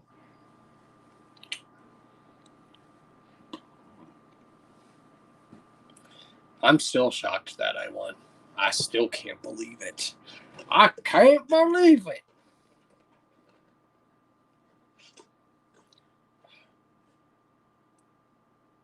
All right, police, where are you? I hear you. I hear you. I gotta tell again, y'all. What do we gotta tell those people who are bitching and moaning about this year's gathering lineup? What are the words that we gotta tell them? We're either gonna tell them, stay home, or shut the fuck up and gather. That's all we gotta say about that. What do you expect? It's the first gathering in almost 2 years, y'all. What do you expect? This is kind of like how the original gatherings were. This is the chance for those that a lot of y'all don't know, these acts that you guys probably don't know, to eventually know. And a lot of these acts that are performing at the gathering have put in mad work, because your boy is constantly watching and observing everywhere. There's a reason why the name Dawn is before chaos. Connections, y'all.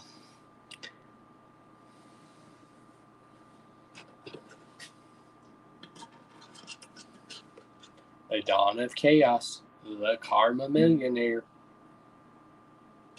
Let me see those hashtags on the screen, y'all. Let's see them.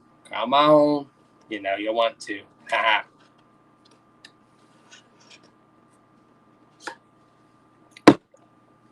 Yeah. All right, police eyes. Let me hurry.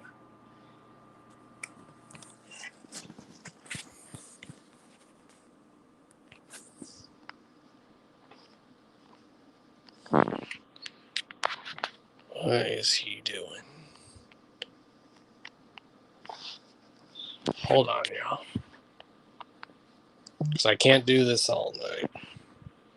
If I could, I would. Let's see. Let me see something.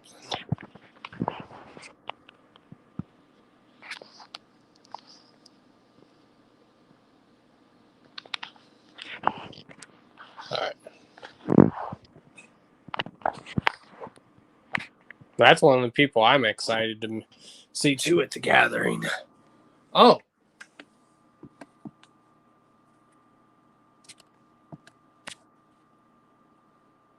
David, are you going to the gathering? I want to know all in the chat right now, y'all. Whoever's all watching. Who all am I going to see at the gathering? Who all am I going to see here at the gathering? Yep, all those hashtags. All those hashtags matter. Yeah.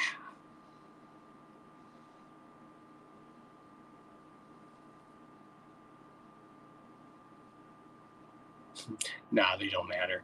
Just like super chats don't matter. If I just so happen to get a super chat, I just so happen to get a super chat.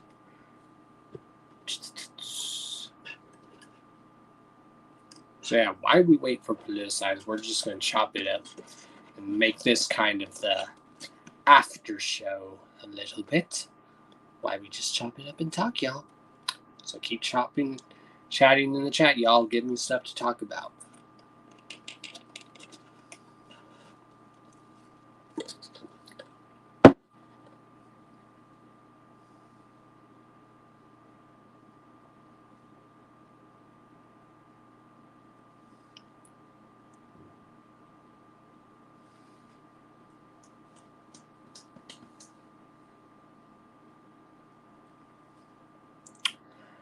And yeah, I just have 2 more days of this new job I'm doing. And then it's officially my weekend. I just have to work tomorrow and Saturday, and then I'm off Saturday, Sunday, and Monday, and then I just gotta work all of that week, and then I just gotta work partially that week, and then we're on the way to the gathering, y'all. It's gonna be good. It's gonna be good. Said, it's gonna be dope. Who all am I gonna see at the gathering? Again, it's gonna be my lady's first gathering, which is very dope. I'm excited to be taking her to her first gathering. She is definitely my inspiration. She's what keeps me going. She always tells me, she's like, babe, you do a lot of hard work. You do so much for people. So even my lady tells me that with me winning that award, that I deserved it. She's like, babe, you deserve that.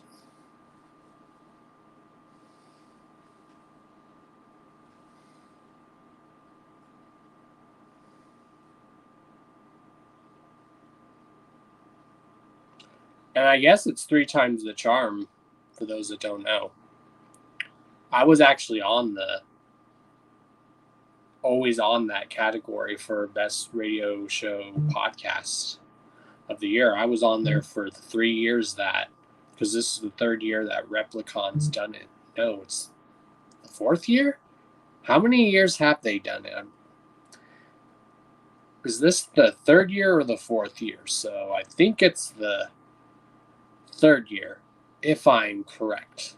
And if I'm wrong, I'm wrong, but I think it's the 3rd year. But I think the 1st year they did the Replicon Radio Awards, I wasn't on the category. I know for 3 years after that I was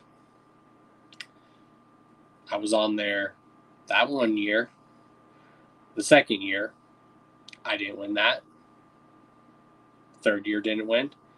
And then this year, it was like 3 times the charm, I guess, but it's also hard work.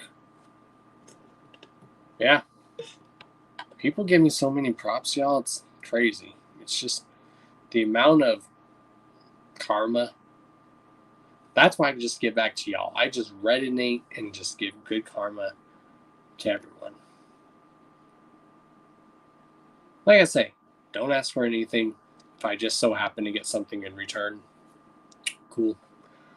Also, if you guys ever want to send me something to open on the Hours of Chaos podcast, because there is a session of the show, we're not having it this week, called Mail Time with Don Chaos.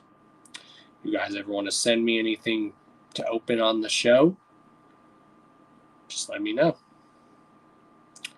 I will open it on the show. I know I have a few things being sent to me I've had a few things sent to me that I need to open, but like I said, I'm currently not at my crib right now. I am not in the Chaos Lair. I am somewhere else at the moment. Shoutouts to the Boondocks, one of my favorite animation shows of all time, one of my top animation shows of all time. If you guys don't know about the Boondocks, watch it.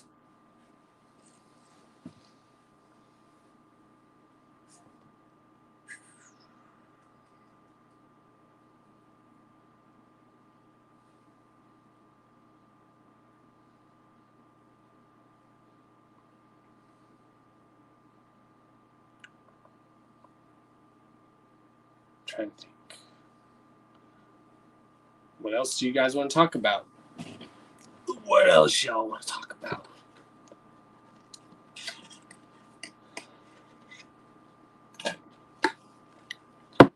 Shouts and congratulations to Wicked Wood for winning a Replicon Award for Underground Music Video of the Year. Shoutouts to them for that.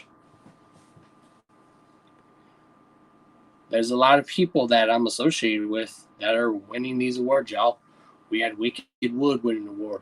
Alazuli Lu, I believe, has won 2 awards. That's dope. Now, here is a question that I have for you guys. Maybe someone can answer it. How is it that the radio show podcast of the year, how is that category controversial? What makes that category controversial?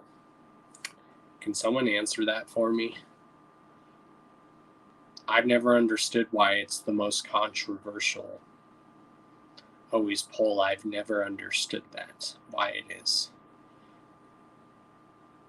But I just want to see what you guys think. Why do you guys think? Because it's always told that that's the most controversial poll. I don't know why. If anything, it should be a motivation thing, because that's what we should do, is by helping boost each other's shows and whatnot, and recognize what shows out there are good and whatnot. Just help each other out. Like I say, I don't do this with anyone else. This show I strictly do on my own. I started doing it on my personal YouTube, and I will continue to do it on my personal YouTube. Yeah, someone answer that question. How is it that that polling category is controversial? Someone in the chat say your opinions. Like, do I think it's controversial? No, but it seems like in other people's eyes it's controversial. I don't know why. I really don't. If someone can tell me that, why they think it is.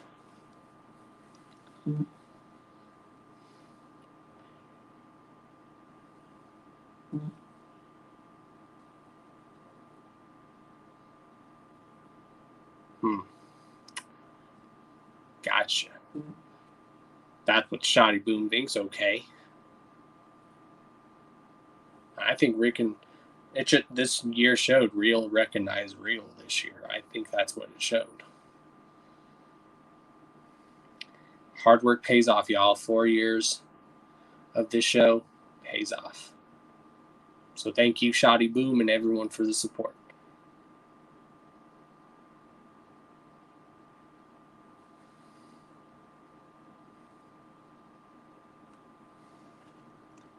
Appreciate you, Shoddy Boom, and all of y'all.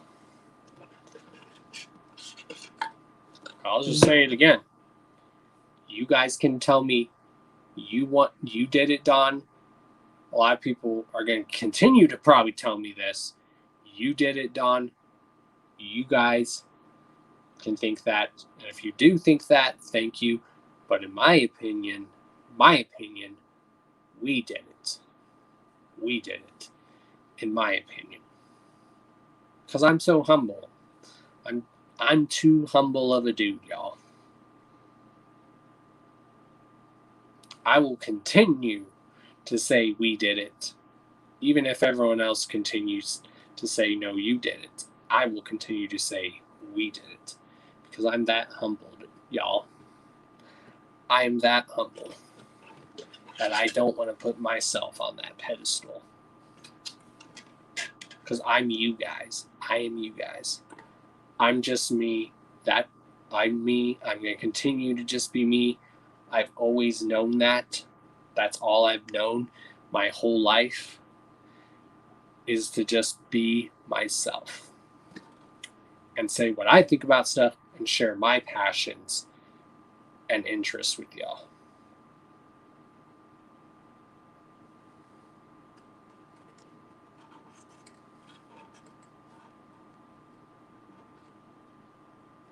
Oh.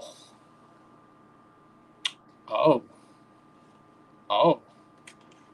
Oh. So, I think Shoddy just hit the nail right on the head, literally. Dang. Thank you, Shoddy.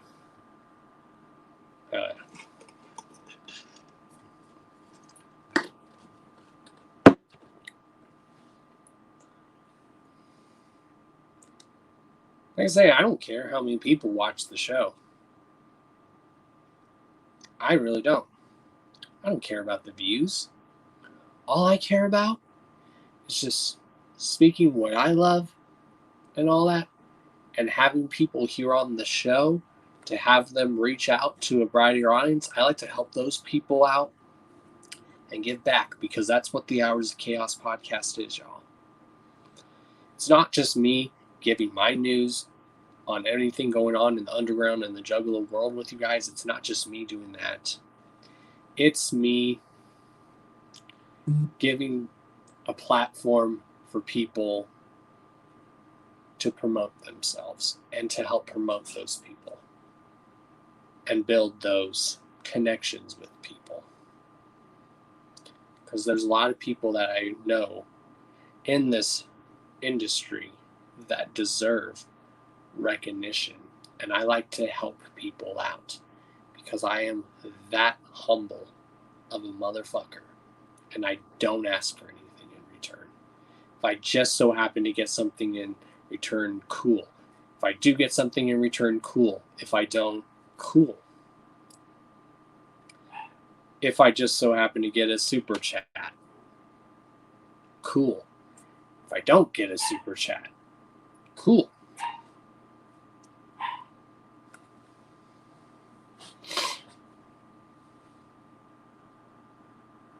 Nice. You should be able to download it too if you want to listen to it too before it. Politicize is another one of those dudes that has been putting in work for so many years, y'all. Skitzo he's been putting in mad work.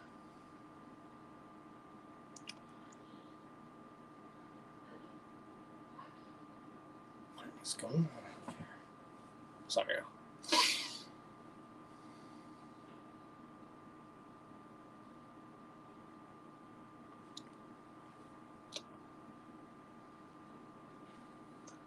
So, Shoddy, are you going to be at the gathering? I don't know if you answered that question or what, but are you going to be at the gathering?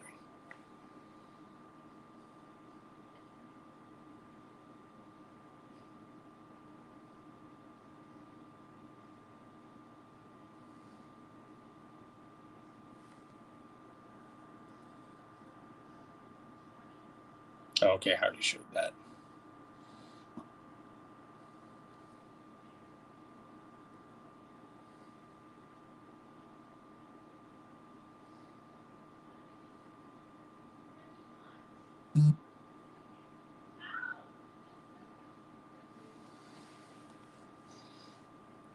All right. What else do you guys want to talk about while we're waiting for Politicize? Let me see if he got the message. He should have by now. I know he gets very busy at times.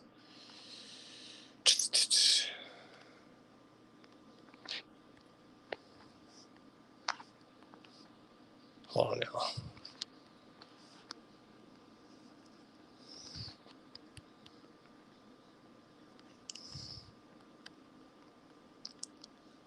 Hold on, I'm seeing if I have his phone number. No, I don't.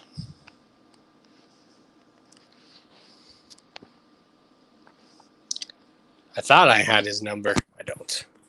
So, yeah. I know he gets busy. Because we all get busy, y'all.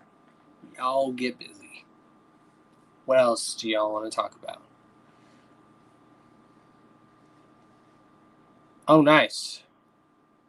Well, I will definitely see you at the gathering, Shoddy. So remember, for those that I will be meeting at the gathering for the first time, you see me, just tell me who you are so like I can put a face with the name that I see in the chat. So just remind me who y'all are. And yeah. Again, they will share it in the chat. Oh, there's the official Dead Camp official in the chat right now. And they will be posting the link, as I say, right about now, to where you guys will be able to download the full-length album of their debut album. So Dead Camp Official, since you're here right now, send the link there in the chat to where people will be able to download the album. Again, you'll be able to download Dead Camp's album on Friday the 13th next week. That will be the digital release. And Dead Camp, since you guys are in here, whoever that is using the Dead Camp thing, when can we expect physical copies of the album? And if there is physical copies, are people going to be able to get physical copies of the album at the gathering?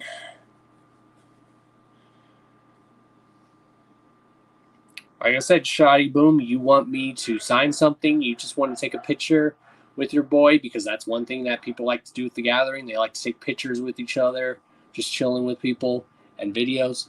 I will do that for you, Shoddy.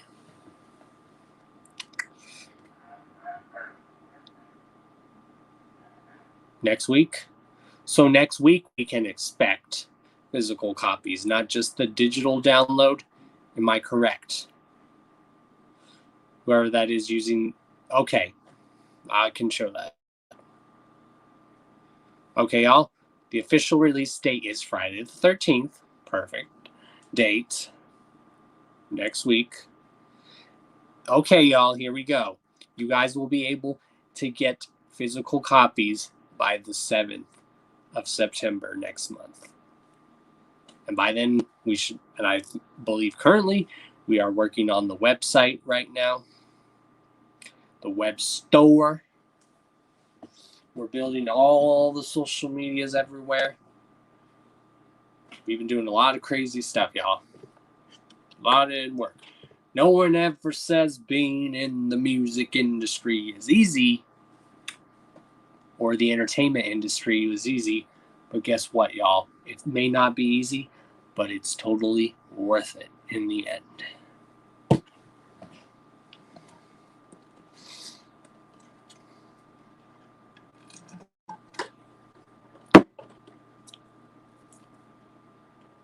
And again, if anyone wants to interview Dead Camp, just hit me up on my social medias. Hit them up on the official Dead Camp Facebook and Instagram. But since I'm the manager, y'all can hit me up on my public figure page, Don Chaos, on Facebook, or you can hit me up on Don Chaos on Instagram.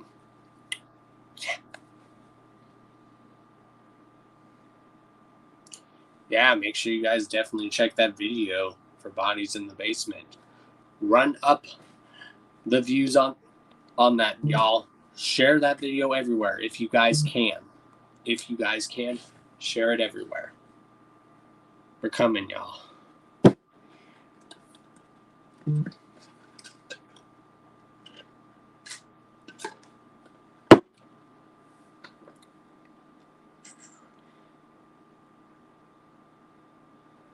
I don't know about y'all, but it is getting hot in here, so I need to turn on the fan.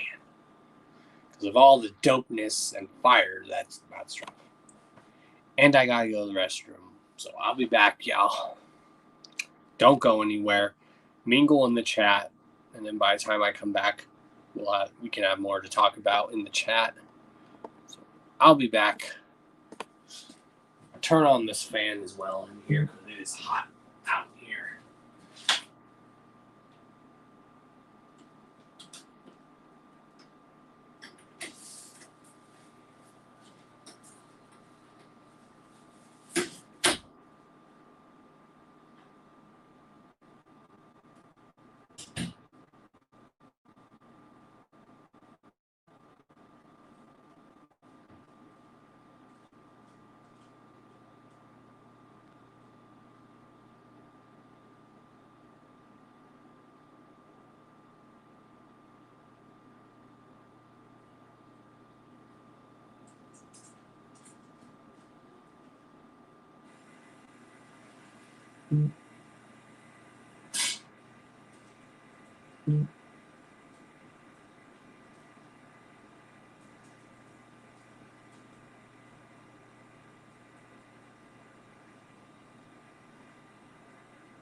Where the heck is the light switched?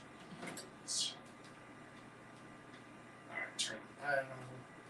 There we go. We back in this pace, y'all.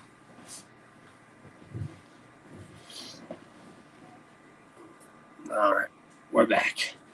Had to turn on the light because it is getting dark here. And had to turn the fan on because it is hot in here.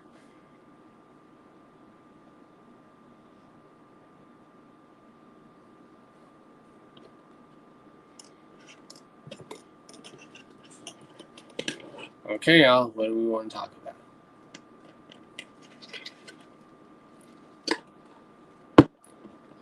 So if anyone is trying to look for me at the gathering, just let me know. But I'll probably, so for some people it is easy because I'll probably be wearing my sunglasses, so it would probably be hard to see me. But I won't be wearing my sunglasses the whole time at the gathering, but a good way to probably be able to find me is I'll be wearing my Dawn Chaos jersey. So if you see a jersey with that logo on it, and it says Dawn Chaos with the number 17 on the back, that's your boy.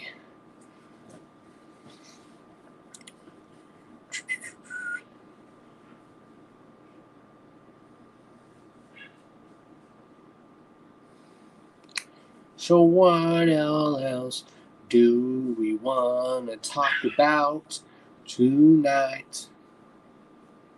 Again, shout outs to the show The Boondocks and the creator of the show The Boondocks. You guys never watched this show? What the hell is wrong with you? Watch this show. If you want to watch a show that will make you laugh so hard that your gut hurts, watch The Boondocks. That's one of those shows.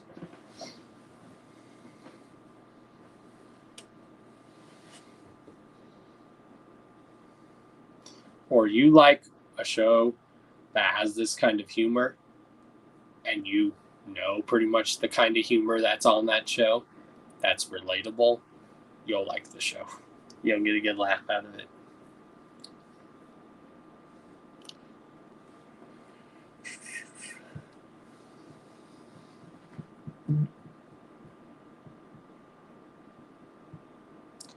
Who do I... Okay, Graham Miller getting some stuff in the chat to talk about. Thank you, Rand Miller.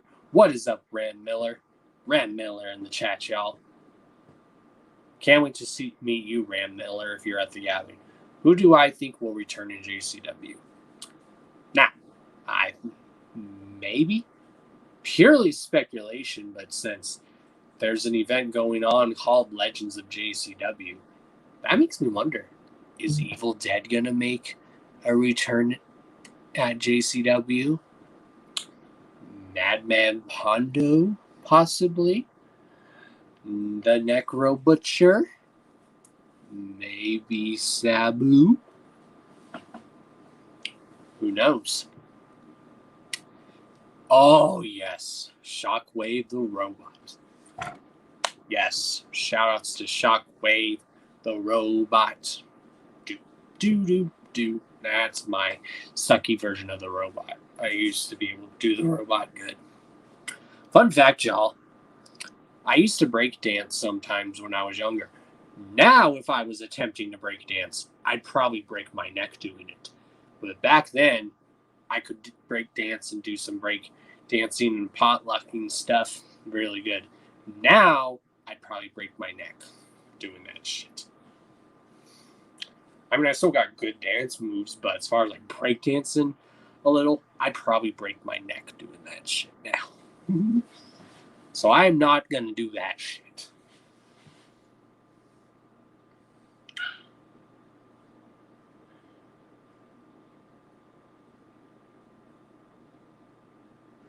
I'm hoping he shows up soon. I don't know. Speak of the devil. That was perfect timing. Oh my God. He's sitting here laughing. That was perfect timing. What's up, man? What's up, Don? How's it going? What's up? That was perfect timing. That was funny. Man, I just looked at my clock. I was like, bro, you gonna be pissed at me. I'm getting in this bitch. It's all good. I figured I'm like either he's doing something or he's doing it all smoky right now. Yeah, I had a family and my cousin just came down just to get an album on. So this love, so just telling him. See, y'all, he was hustling right now. I told him, like, this man's always working, so he's probably doing some type of work. I swear, that's why, like, late at night, that's why I'm up, because I'm, like, being on the computer, getting some art ready, some Photoshop, this, that, and the third. That's how I am. I mean, on my work days, I do go to bed at a certain time, but when I'm off, I'm, like, up all hours of the night. And like I told people, even with my actual job, when I come home, when I should be relaxing, I'm still working like a motherfucker. Well, that's what they say, right? Your 9 to 5 is for your your house and your money and all that, and then the 6 to 10 is for your dream, right? Exactly. So, what's up, bro? Congrats on the new album. Bro, congrats to you as well. Congrats for winning the award for Replicant Radio. If anybody deserved it, yeah, I feel you deserve it. TJ deserved it. I felt you guys put on some of the best podcasts in the underground, man. Yeah, 4 years. 4 years. But, it's like the content's good and people like to watch and people love to see what's coming on the show, man. And like I told people, what should podcasts like Juggalo or Underground related can people say that has lasted for 4 years strong? Not a lot. I don't think they can. I mean, I know there's other people that do it, but it's also a matter of the quality and everything you do and being a part of things too. Like, for example, you're going to be at the gathering. You know what I mean? So people are going to be like, I can see Don Chaos while I'm at the gathering, And that's the better way to receive the award because that's where they're going to give it to me is at the gathering. That's awesome, man. Like, I'm definitely, you deserve it, man. You know what I mean? And you don't know how many people keep telling me, bro, I'm going to mob with you and go with you when you get your award. I'm like, bet. Thank you. Definitely. What night is that going to be? It's probably going to be Thursday. They said either Thursday or Friday, but it's probably going to be Thursday. They said they'll message me the first day and stuff. I hope it's Friday, just because I know Thursday is going to be the day where I actually get up in the morning and head out to the gathering, go shoot down Saginaw, pick up a friend, and then go to Ohio. Yeah. So yeah, you want to promote a little bit what you're doing at the gathering because I know you're doing some stuff at the gathering. Yeah, I mean, unfortunately, me and Shade got denied from performing. And the only reason I bring Shade's name up is because he's talented. So, you know, that surprised me, and it surprised me that I was able to be officially on the headline. But, you know, at the same time, dude, it's cool. Still playing the after party show and on the second night after the main acts. I'll probably be like the first or second person. Have a nice set, have some songs. Actually, Don, I want to show you these fresh new T-shirts that I gotta send one to you too. I gotta send one of these to you as well. Oh yeah, just let me know. Let me one of these bad boys out here. So, or just hold on to one and you can just give it to me at the gathering. I'll do that. I'll give you your one at the gathering. But these, like, it's hard to tell with the light, but you can still see the quality's better. Like, damn, that is very good quality. I mean, I watched the pictures online. I'm like, oh my god. I mean, you know it's good when they wrap each shirt in plastic. I was like, oh, yeah, right, okay, true. Okay, I like that. So just shirts, and I'll have shirts. What's the company you're actually going through to do that? What was it? I think it was Printful. Oh, nice. Printful. They're good. And then with the CDs, I went to a company called Bison Discs. They were good too. Who knows, y'all? Maybe when we get some money and we might see some politicized jerseys. Hopefully, we'll see what happens. I know I would love to design a jersey because I would be like, I'd be on it for like as long as it takes to get it as cool as possible. Because especially that clown on the right cover would look dope on a jersey. Yeah, I love that mask, dude. Ever since that Joker movie, I just love that. So yeah, of course, Riots is out. You want to talk a little bit about it and some cool stuff? Yeah, Riot is definitely out. This is a physical copy. Oh, well, a lot of glare here today, but a physical copy of Riot, nice and sealed up. We got the memoirs of the political assassin for that old school flavor. We got the Riot, the single Bricks, featuring Gucci Man and Rick Ross. Something about this too. I know a lot of juggalos aren't into Rick Ross and Gucci Man. Listen, I'm not either. I'm not gonna lie. But the fun part about the track is just that you hear Gucci Man, you know what he sounds like. You hear Rick Ross, you know what he sounds like. But then you get a guy from the underground, like music you guys like. So then you're gonna hear them on the third. That's a good accomplishment, though. Yeah, but you know what? It wasn't an official track. I would love to pat myself on the back like it was like official. But at the same time, it's two worlds coming together, which is cool. That's why I think it's cool because it's like back in the day when you listen to artists and you found that one guy in a track that was like the guys were bigger, but you had that feature. Yeah. You were like, that feature's the shit. I love this song for that. You guys can like the first two verses. I'm all about the third. It's that kind of feeling, I guess. Yeah, of course. I know you have some production on there from Jason Porter, who's a really good producer. Oh man, Porter, like I think he's underrated because like he makes so much horror shit naturally, But you ask that man to make a party track, he can do it. Make a sad song, he can do it. Exactly. Like he's another one of those people that's like a producer, like in the art scene that's like really killing it too. That a lot of people should know about. Yeah, I think so. I would love to see another full-length Porter album. I believe you've even done production off of there by Trey Pounds also. Trey Pound didn't do any of the production, but he did the mixing and mastering. And like mixing and mastering. That's still cool though. He's like top level when it comes to that. Like, he is. Showing somebody else a track, I was like, hey man, I can't get a hold of Trey Pound. I need some mixing done. You know he learned that from Shaggy. You know he did. He that's like some self-taught shit, plus the fact that he is talented as a musician putting that together. But I remember like I was in a crunch for time one time to get something done, and I was like, okay, maybe I should look for someone else. And the guy's like, give me an example of what you did previously or what the other guy did mixing your stuff. He listened to the track. He's like, yo, bro, I'm gonna be honest. I don't think I can mix it this good. So, I mean, that was like pretty honest advice from somebody else. Like, well, you're honest about it, man. I appreciate that. And did he do the mixing and mastering for the Shaggy track? He did. He did all the mixing and mastering. That's dope. Beats were pretty much yeah, we had Roxy Brad did that one track, CPN's Life. That came out really cool. Yeah, you got quite a lot of good features on there. Not just like on the song wise, but like the behind the scenes stuff, you got some pretty big people on there. Yeah, that's really fun to see. It's like when Nas's Illmatic came out. What made that album so good wasn't just the tracks, it was the production team that handled it. You had all of these big name producers in hip hop working on that. Yeah, I personally feel like Nas is best when he works with alchemists, though, right? Like, that's why they call Illmatic, they say it's like the Thriller of hip hop. Wow. Like where Thriller is the most popular album, well, if anything is like the hip hop version of Thriller for that quality, it's Illmatic. Definitely. Illmatic and Stillmatic are probably his best albums. Yes. That's someone that if I were to interview him, I would probably just be nervous as a motherfucker. I would be probably frozen. Because this is like one of like my top MCs. I would probably be stuttering. I probably would too, man. I mean, he's a legend.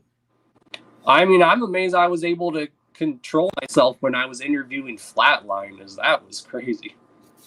Well, I notice you hold yourself very well in all these interviews. I think that's why people tell me that's why my show deserve to win, because I keep it professional and I make it all about the guest and stuff. Yeah, true. So when you go back, you'll enjoy the Skitzo interview. It was very good. How was it tonight? I didn't get a chance to check it. Really good. You'll have to definitely go back and watch it. Oh, I will. Well, Skitzo's at the gathering too, isn't he? He's performing. Yep. So I guess everything did happen for a reason. We're having two people at the gathering, him and then you. It makes sense. True. We're definitely linking up at the gathering, man. We gotta link up. It's gonna be 3 days, right? Thursday, Friday, Saturday. Yeah, and he's performing the first night at 4 on the second stage. 4 in the afternoon, I'm guessing, right? Yeah. Oh, okay. Like 4 in the AM. Yeah, in the afternoon. Hell yeah. You think they're going to have some exclusive merch out there? I'm sure they do, and I guess we just found out the news that Young Bedlam is supposed to come out Hollow Wicked of this year. So that's the first. You announce the Joker's card on Halloween, and it comes out that following year. I think that's actually interesting. That's pretty good. I hope it's... I really love... The last one I really liked from ICP is still Bagpipe Boom. That's probably the one that hits hardest for me. And that's why I don't tell people anything. I'm like, let's just say Devereaux, since I talked to him, and Shaggy the Airhead, from what they're telling me, this album is going to blow people's fucking minds. If you know how those dudes are on production. Yeah, that's true. I mean, it's about time because they've had good singles from the past, but I think the biggest single they had still was like Miracles, right? From the past, like maybe 6 years or so. That was probably the biggest single. Yeah. I like that song.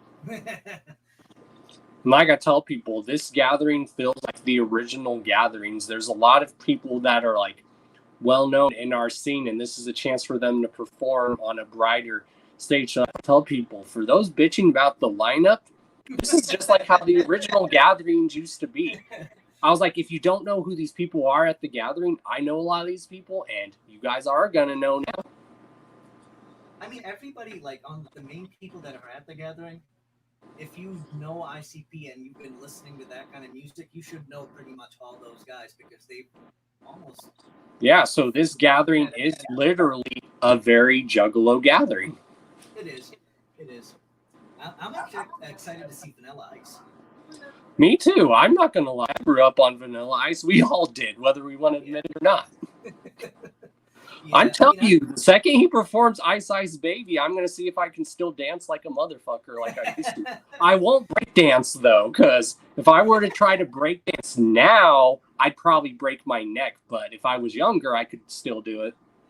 So you used to break dance when you were younger, and well, you're still young, but I mean, like, when but if I tried doing it now, I'd probably hurt myself. I get it, bro. Like, I totally understand. My legs aren't stretched like that. They were. I mean, I can still like do a little bit of move. I can still dance with glow sticks really good. I'm gonna have to record that when we're at the gathering. I'm gonna ask you. I'm gonna be like, Don, get a little bit of the moves out. No, I'm not gonna moonwalk. I'm not gonna moonwalk and grab my crotch and go. But there is a chant that we are all going to get started at the gathering, just to make everyone go. We're going to go, attention, gathering in the Juggalos. Can we get a, oh, yeah? And that's what my friends are calling their campground. They're calling it Camp, oh, yeah. I thought people be a camp in the ha. Okay. Oh, and what do you know? We have the homies Wicked Wood in the chat. Wicked Wood, what's up? Yeah, I think Wicked Wood's also playing the after party show. I mean, they're playing the regular show too. They've been putting in mad work too. Them, you, and a lot of people I know, all of you guys have been putting in mad work, and I'm proud of you guys. Yeah, that's true. It all starts at one point, man. You can like fucking miss for 10 years and then the 11th year do something right. But it's about how much you want to keep going, because there's so many artists I used to listen to that don't do music anymore. Right. The list grows bigger and bigger. And live here on the show, we actually had someone who bought a copy of the album. Hey, what's love, fam? That's what's up, man. I hope you enjoyed it. Shoddy boom. That's what's up. Yeah, it's going to be a good gathering. I'm probably going to get there like the 17th, so just a few days early. So, Don, what can I expect at the gathering being a first-timer? Just make sure you drink plenty of water. Obviously. Wear shorts. Fuck yeah. If you have to, wear a hat to keep the sun out. Yeah. And I don't know if you have a higher chance of getting sunburnt, but probably bring sunblock. Now in Colorado, you definitely have to wear sunblock in Colorado because we're more closer to the sun. I figured it's going to be like hot during the day and probably colder at night, isn't it? Oh yeah, it does get cooler at night. So at night, if it does get a little cool, probably just bring a long sleeve shirt, or like what I do is I'll bring a long sleeve shirt at night, or I'll bring a hoodie sometimes, just to be safe than sorry. Yeah, that's true. You should. Or in case if it rains, you never know. Yeah, but I've heard some crazy stories, man. So I don't know what to expect, but I heard someone was telling me the story about Juggalo was selling straight up blunts dipped in acid for $5 a piece. Yeah, that's one thing I'm not doing this year, is I'm not really accepting anything from anyone. I'm like, I'm just gonna smoke my own weed with people I know, and then I'm just gonna make my own drinks. Because I've had homegirls that when they like just took weed, then they just felt all weird. I'm like, weed should not be making you feel that way. I'm like, someone laced that with something else and didn't tell you. And I told her, point that person out to me. And I gave that person Juggalo justice. I beat that motherfucker down. I was like, she wanted straight weed, you motherfucker. Damn. Okay, now that's footage I want. That's Juggalo justice. Especially if someone just wants weed and you're just telling them, oh, it's weed, just weed, and it's really not. Yeah, true, because you might be able to pull that somewhere else, but once you're among Juggalos doing that shit, it's another story. Well, and it's fucked up when it's hot out because you can get easily dehydrated. It's super fucked up, man. I mean, you're right. That's why I'm bringing my own shit, too. Just cards, dude. Vape cards, straight up. That's why when I have a drink, I'm probably just going to make my own drinks. You might as well, man. Might as well bring in your own shit. We're too old to be trusting other people and then fucking getting... Like, the only people I would trust are people in my circle, like you and a bunch of other people. Exactly, because we're going to have that good shit. We're not trying to fucking... That's why I told a lot of other people, if someone, like, that you don't know offers you something, just go, no, I'm good. Thank you, though, for asking. Just do it very polite. Well, that's the other thing, though. Like, usually I wouldn't mind passing a blunt around, but I hope the COVID shit got people scared enough to know not to just come in any circle and start smoking with anybody, you know? Oh, yeah. I hope so. Yeah, true. Ohio does get really hot around this time of year. I've been there before. I've been there in July, and it gets pretty hot. Ohio is actually a really boring place, though, isn't it? It is a nice place. Like a lot of my friends that live there, they say Ohio's nice, the state is nice, but the people here suck. Oh, wow. But it's because there's so much, like, they have like a major meth and crack problem there. They call it literally the meth crack capital of the country. I was like, that's basically anywhere now, but I see it is a really big problem in Ohio. I thought that would be like more like Georgia or something. I wouldn't expect Ohio to be the. I mean, it's everywhere, but it's really bad It in is Ohio. everywhere, yeah. It started getting bad in Colorado a few years ago, and I think it finally calmed down. See, I don't understand that because in Colorado, you got the best weed, like some of the best weed known to man. I know. I've watched like documentaries of people doing meth and heroin. I'm like, well, how did you fucking do that? For one, I couldn't do it because I fucking hate needles. Yeah, same here. Same here. So that's one reason I stay away from it. Yeah, That shit makes you worse. It really fucks with your head. It does, man. And like I've seen people kill each other over fucking just being on heroin or crack. Just getting a joint, though, I'm just like, chill and relax. That's perfect, dude. Do you remember that story about the guy that tried to eat someone's face in Miami because he had like Bath salts? Yeah, he took bath. Yeah, those were a big phase for a while, too. Dude, this is pretty fucked up, but like, man, you know there's people out there that'll do drugs just to gain your excitement, you know? I guess so. I don't understand humans sometimes. That's why I don't self-identify as a human. I really don't. Wrote a post the other day about robots taking over. I was like, I'll help them out. It's like, okay, if that happens, I'll just make sure that I'm loaded with protection. Dude, the best thing would be like if they made a Planet of the Apes movie where instead of just like the apes, they made other animals smart.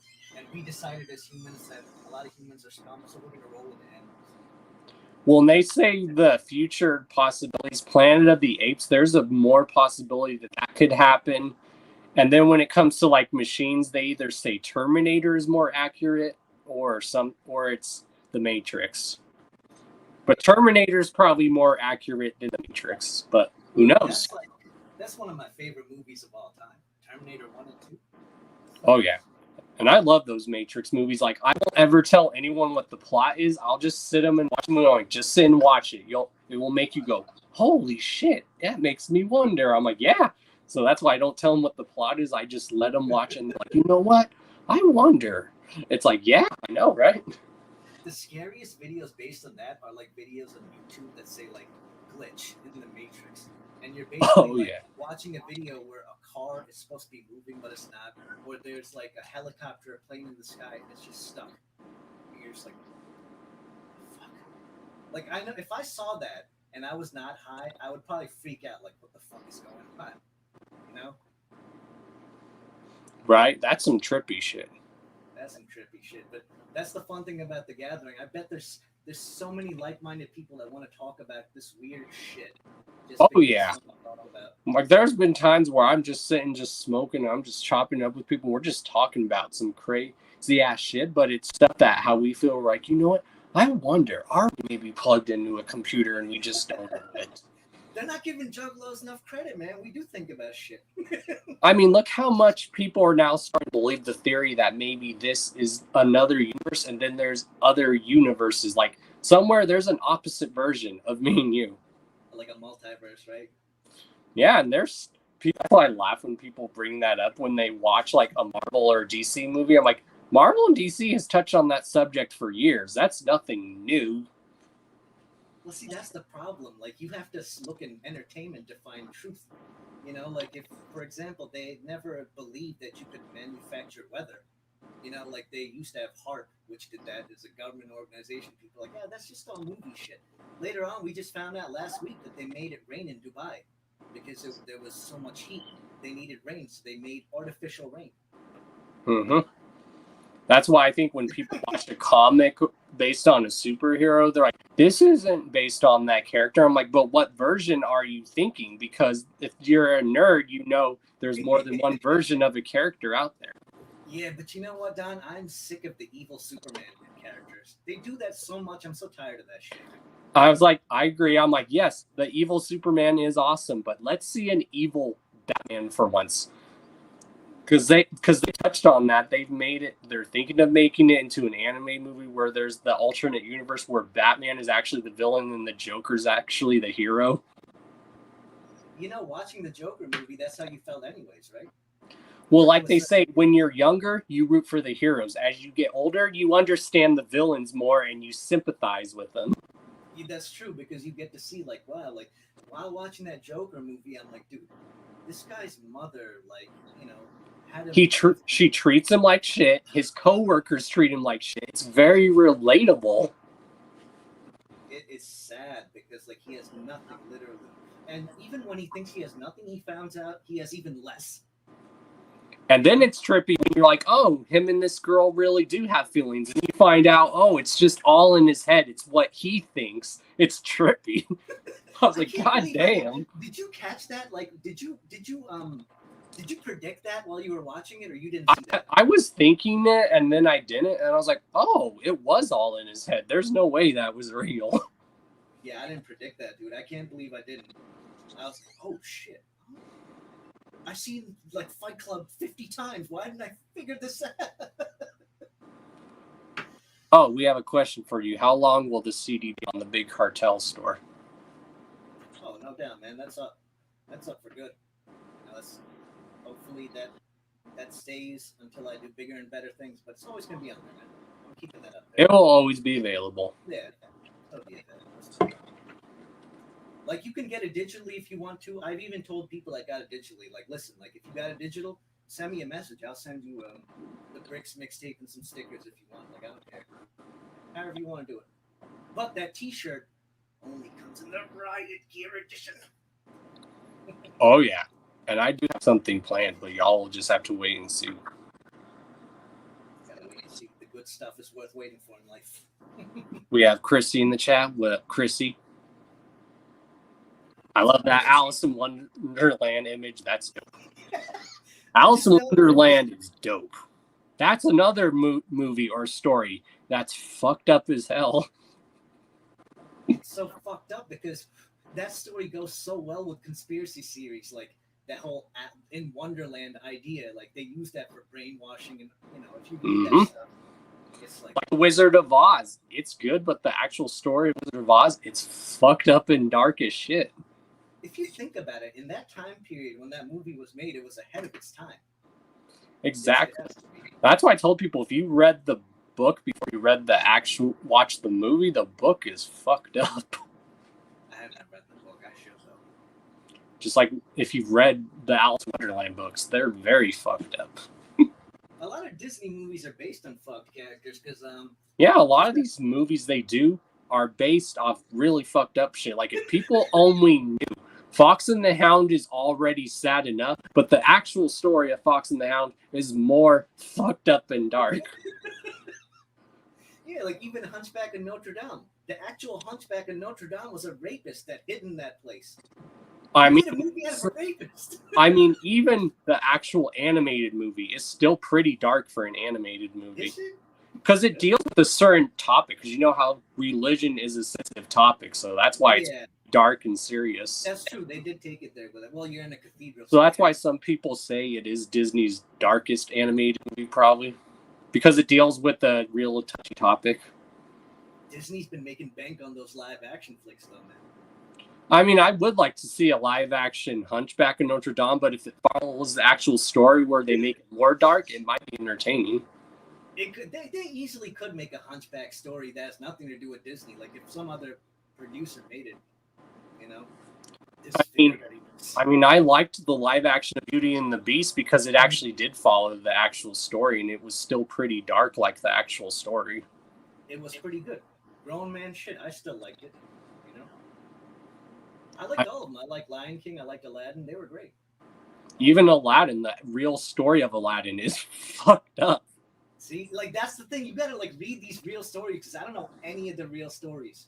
Next thing I know, you have to just research it. Like the actual story of Snow White, it's fucked up. Hansel and Gretel is already dark enough as it is. Oh, that's hands down. I mean, we all know that story was designed to teach kids not to talk to strangers, which is a good message. That's what like half of horror movies are, really. Aren't they just like messages about... And they've made a movie called that. It's called The Brothers Grimm. It's the guys that wrote the story of Snow White and all those other stories, Hansel and Gretel, and it shows Oh, how they Grimm's came up fairy with, tales, yeah. and it shows how they came up with the inspiration for those stories. It's really cool. Do you remember the inspiration for Nightmare on Elm Street? I know one of them was like the serial killer Ed Gein, but some of it was around like, wasn't there like a bad sleep thing and that was like killing people and people didn't know what it was? Yeah, I think it was like Wes Craven read some article. I don't know where it was. It was like Thailand or Indonesia, and he read this article about a guy that died in his sleep, and he was having some dreams while he died. Yeah, and it was like a bunch of people dying in their sleep.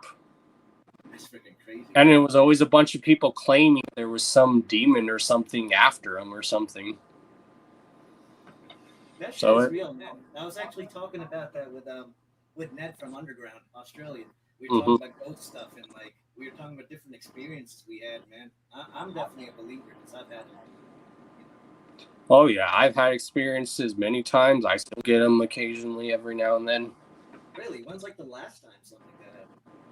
The last thing that happened that I had paranormal wise was when my grandma passed away, and when I was at her service, I like felt this weird thing, and I just put my hand on my shoulder. It felt like someone was like putting their hand on my shoulder, telling me it's okay, and I knew that was my grandma. Did you feel any positive energy when the touch came in you? Yes, Okay, it was positive energy.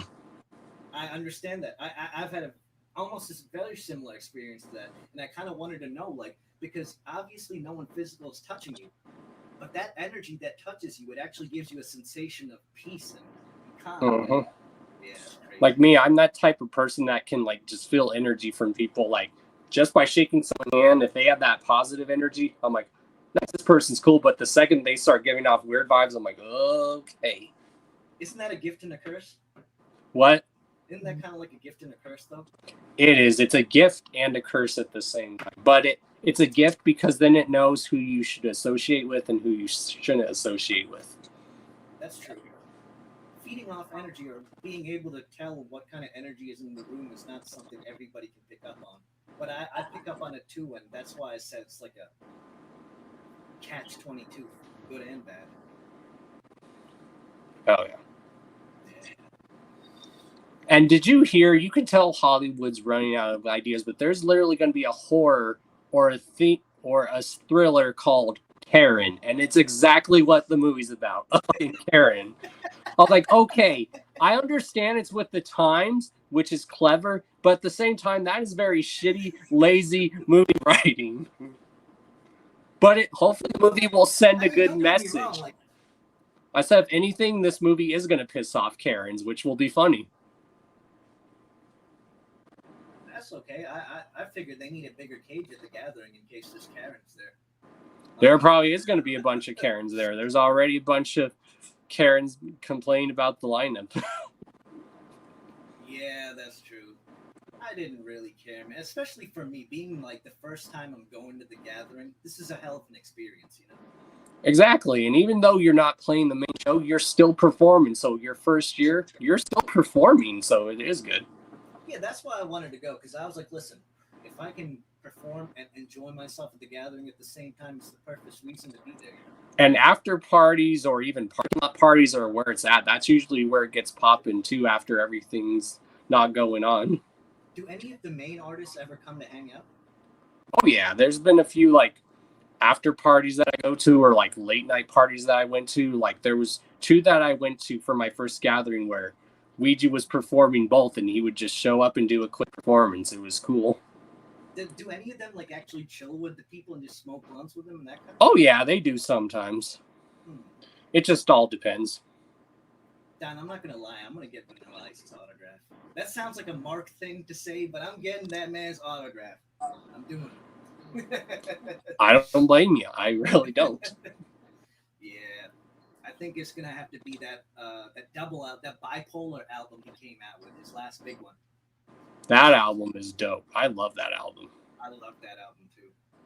Especially that song Rockstar where he's like, Vegas, Vegas, Rockstar Party in Vegas. That was off of his newest album, right? Yeah, I think that was called like Fire and Ice, wasn't it? Yeah. He had like a track on there with ICP. He had a track with Cowboy Troy on there. Which you don't really hear much about that dude anymore. It's weird. Who, Cowboy Troy? Yeah.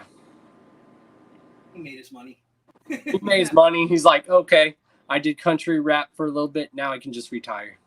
Pretty much, he's like the first black cowboy. You know, he's like the first black cowboy artist. And I've actually seen him. I've seen him live when he was opening for, I don't remember who, but he actually put on a really good show. He can actually rap really good. He's a talented guy. Like, I mean, there's people out there, people hound, that are still talented. Remember Hootie and the Blowfish? Yep. These guys were talented. People made fun of them so much, but can't deny that those guys were. Yeah. Yeah. So should be a good gathering, man. You're gonna head out on Thursday or Wednesday? I'm gonna probably be there Thursday, but I'm probably leaving the 15th or the 16th. Oh. I was like, so yeah, probably one of those days I'll still be on the road on my birthday, but that's why we're celebrating my birthday actually at the gathering. Hey man, did you rent your hotel rooms and all that yet? Or? I'm actually camping there. Oh, nice. So if you got a room and you wanted to drive to the gathering, they got parking space for everybody, right? Or... I mean, you could. I mean, who I'm going with, like one of my homies, he's actually one of the ones I see they're DJing for a lot of people for the after party or the parking lot party, one of the two. That's actually who I'm riding with. That's why I might actually, even though I said I was just going to chill this year, I might host one of the actual parties. Hell yeah. Well, if you ever want me to, if you want me to announce your name to hype the crowd up on stage, go, nope, I don't want anyone else to announce me. Tell that dude Don to announce me. Bro, I want you to announce me and I want you to be on stage with me. We can make that happen. Right? Yeah. I mean, I'm good at hyping the crowd, even if I just tell people, hands up, or I go, I want to see a mosh pit in this motherfucker. Hell yeah. That's the way to get a performance started. Well, I think that's going to be the best way since you said you're going to be performing some stuff on Riot. So there we go. Hell yeah. Let's do that, man. That's we're going off that. Okay. So I'm going to get footage of that. Is TJ going to gathering? Yep. And I know he said it on his show, but for those that don't know, Beastmaster's performing, y'all, so you don't want to miss it. Oh, shit. He's coming out of retirement fully. I gotta get Beastmaster either a Predacons or Maximal shirt that says Beastmaster on top. I think because me and a bunch of other people have been telling him, bro, you need to, I know you're working on your next album, but you need to come out full on retirement and do a little performance. Good way to start it up. Yep. So he'll probably perform a lot of y'all's favorite Beastmaster songs, so y'all can prepare for that. Hell yeah, I've heard a couple, but I haven't heard much. I know he was supposed to perform like at the Super Gathering. It was going to be at like a barbecue, and he was like going to have me be like his hype man and stuff. Nice. Yeah, if you went to the Hoot Nanny show, you'd have to get mutton chops like him though. Yep. Those were pretty official. Oh yeah.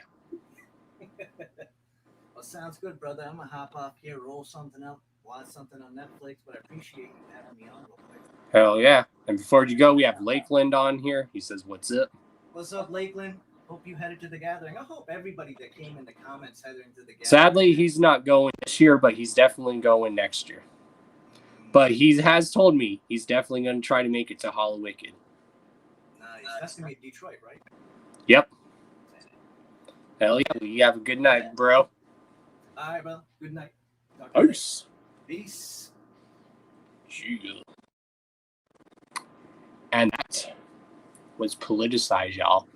Y'all got 2 guests tonight on the Hours of Chaos podcast, which is always a rare thing. But we are able to have 2 different guests on the show, and sometimes more. It's a very dope thing.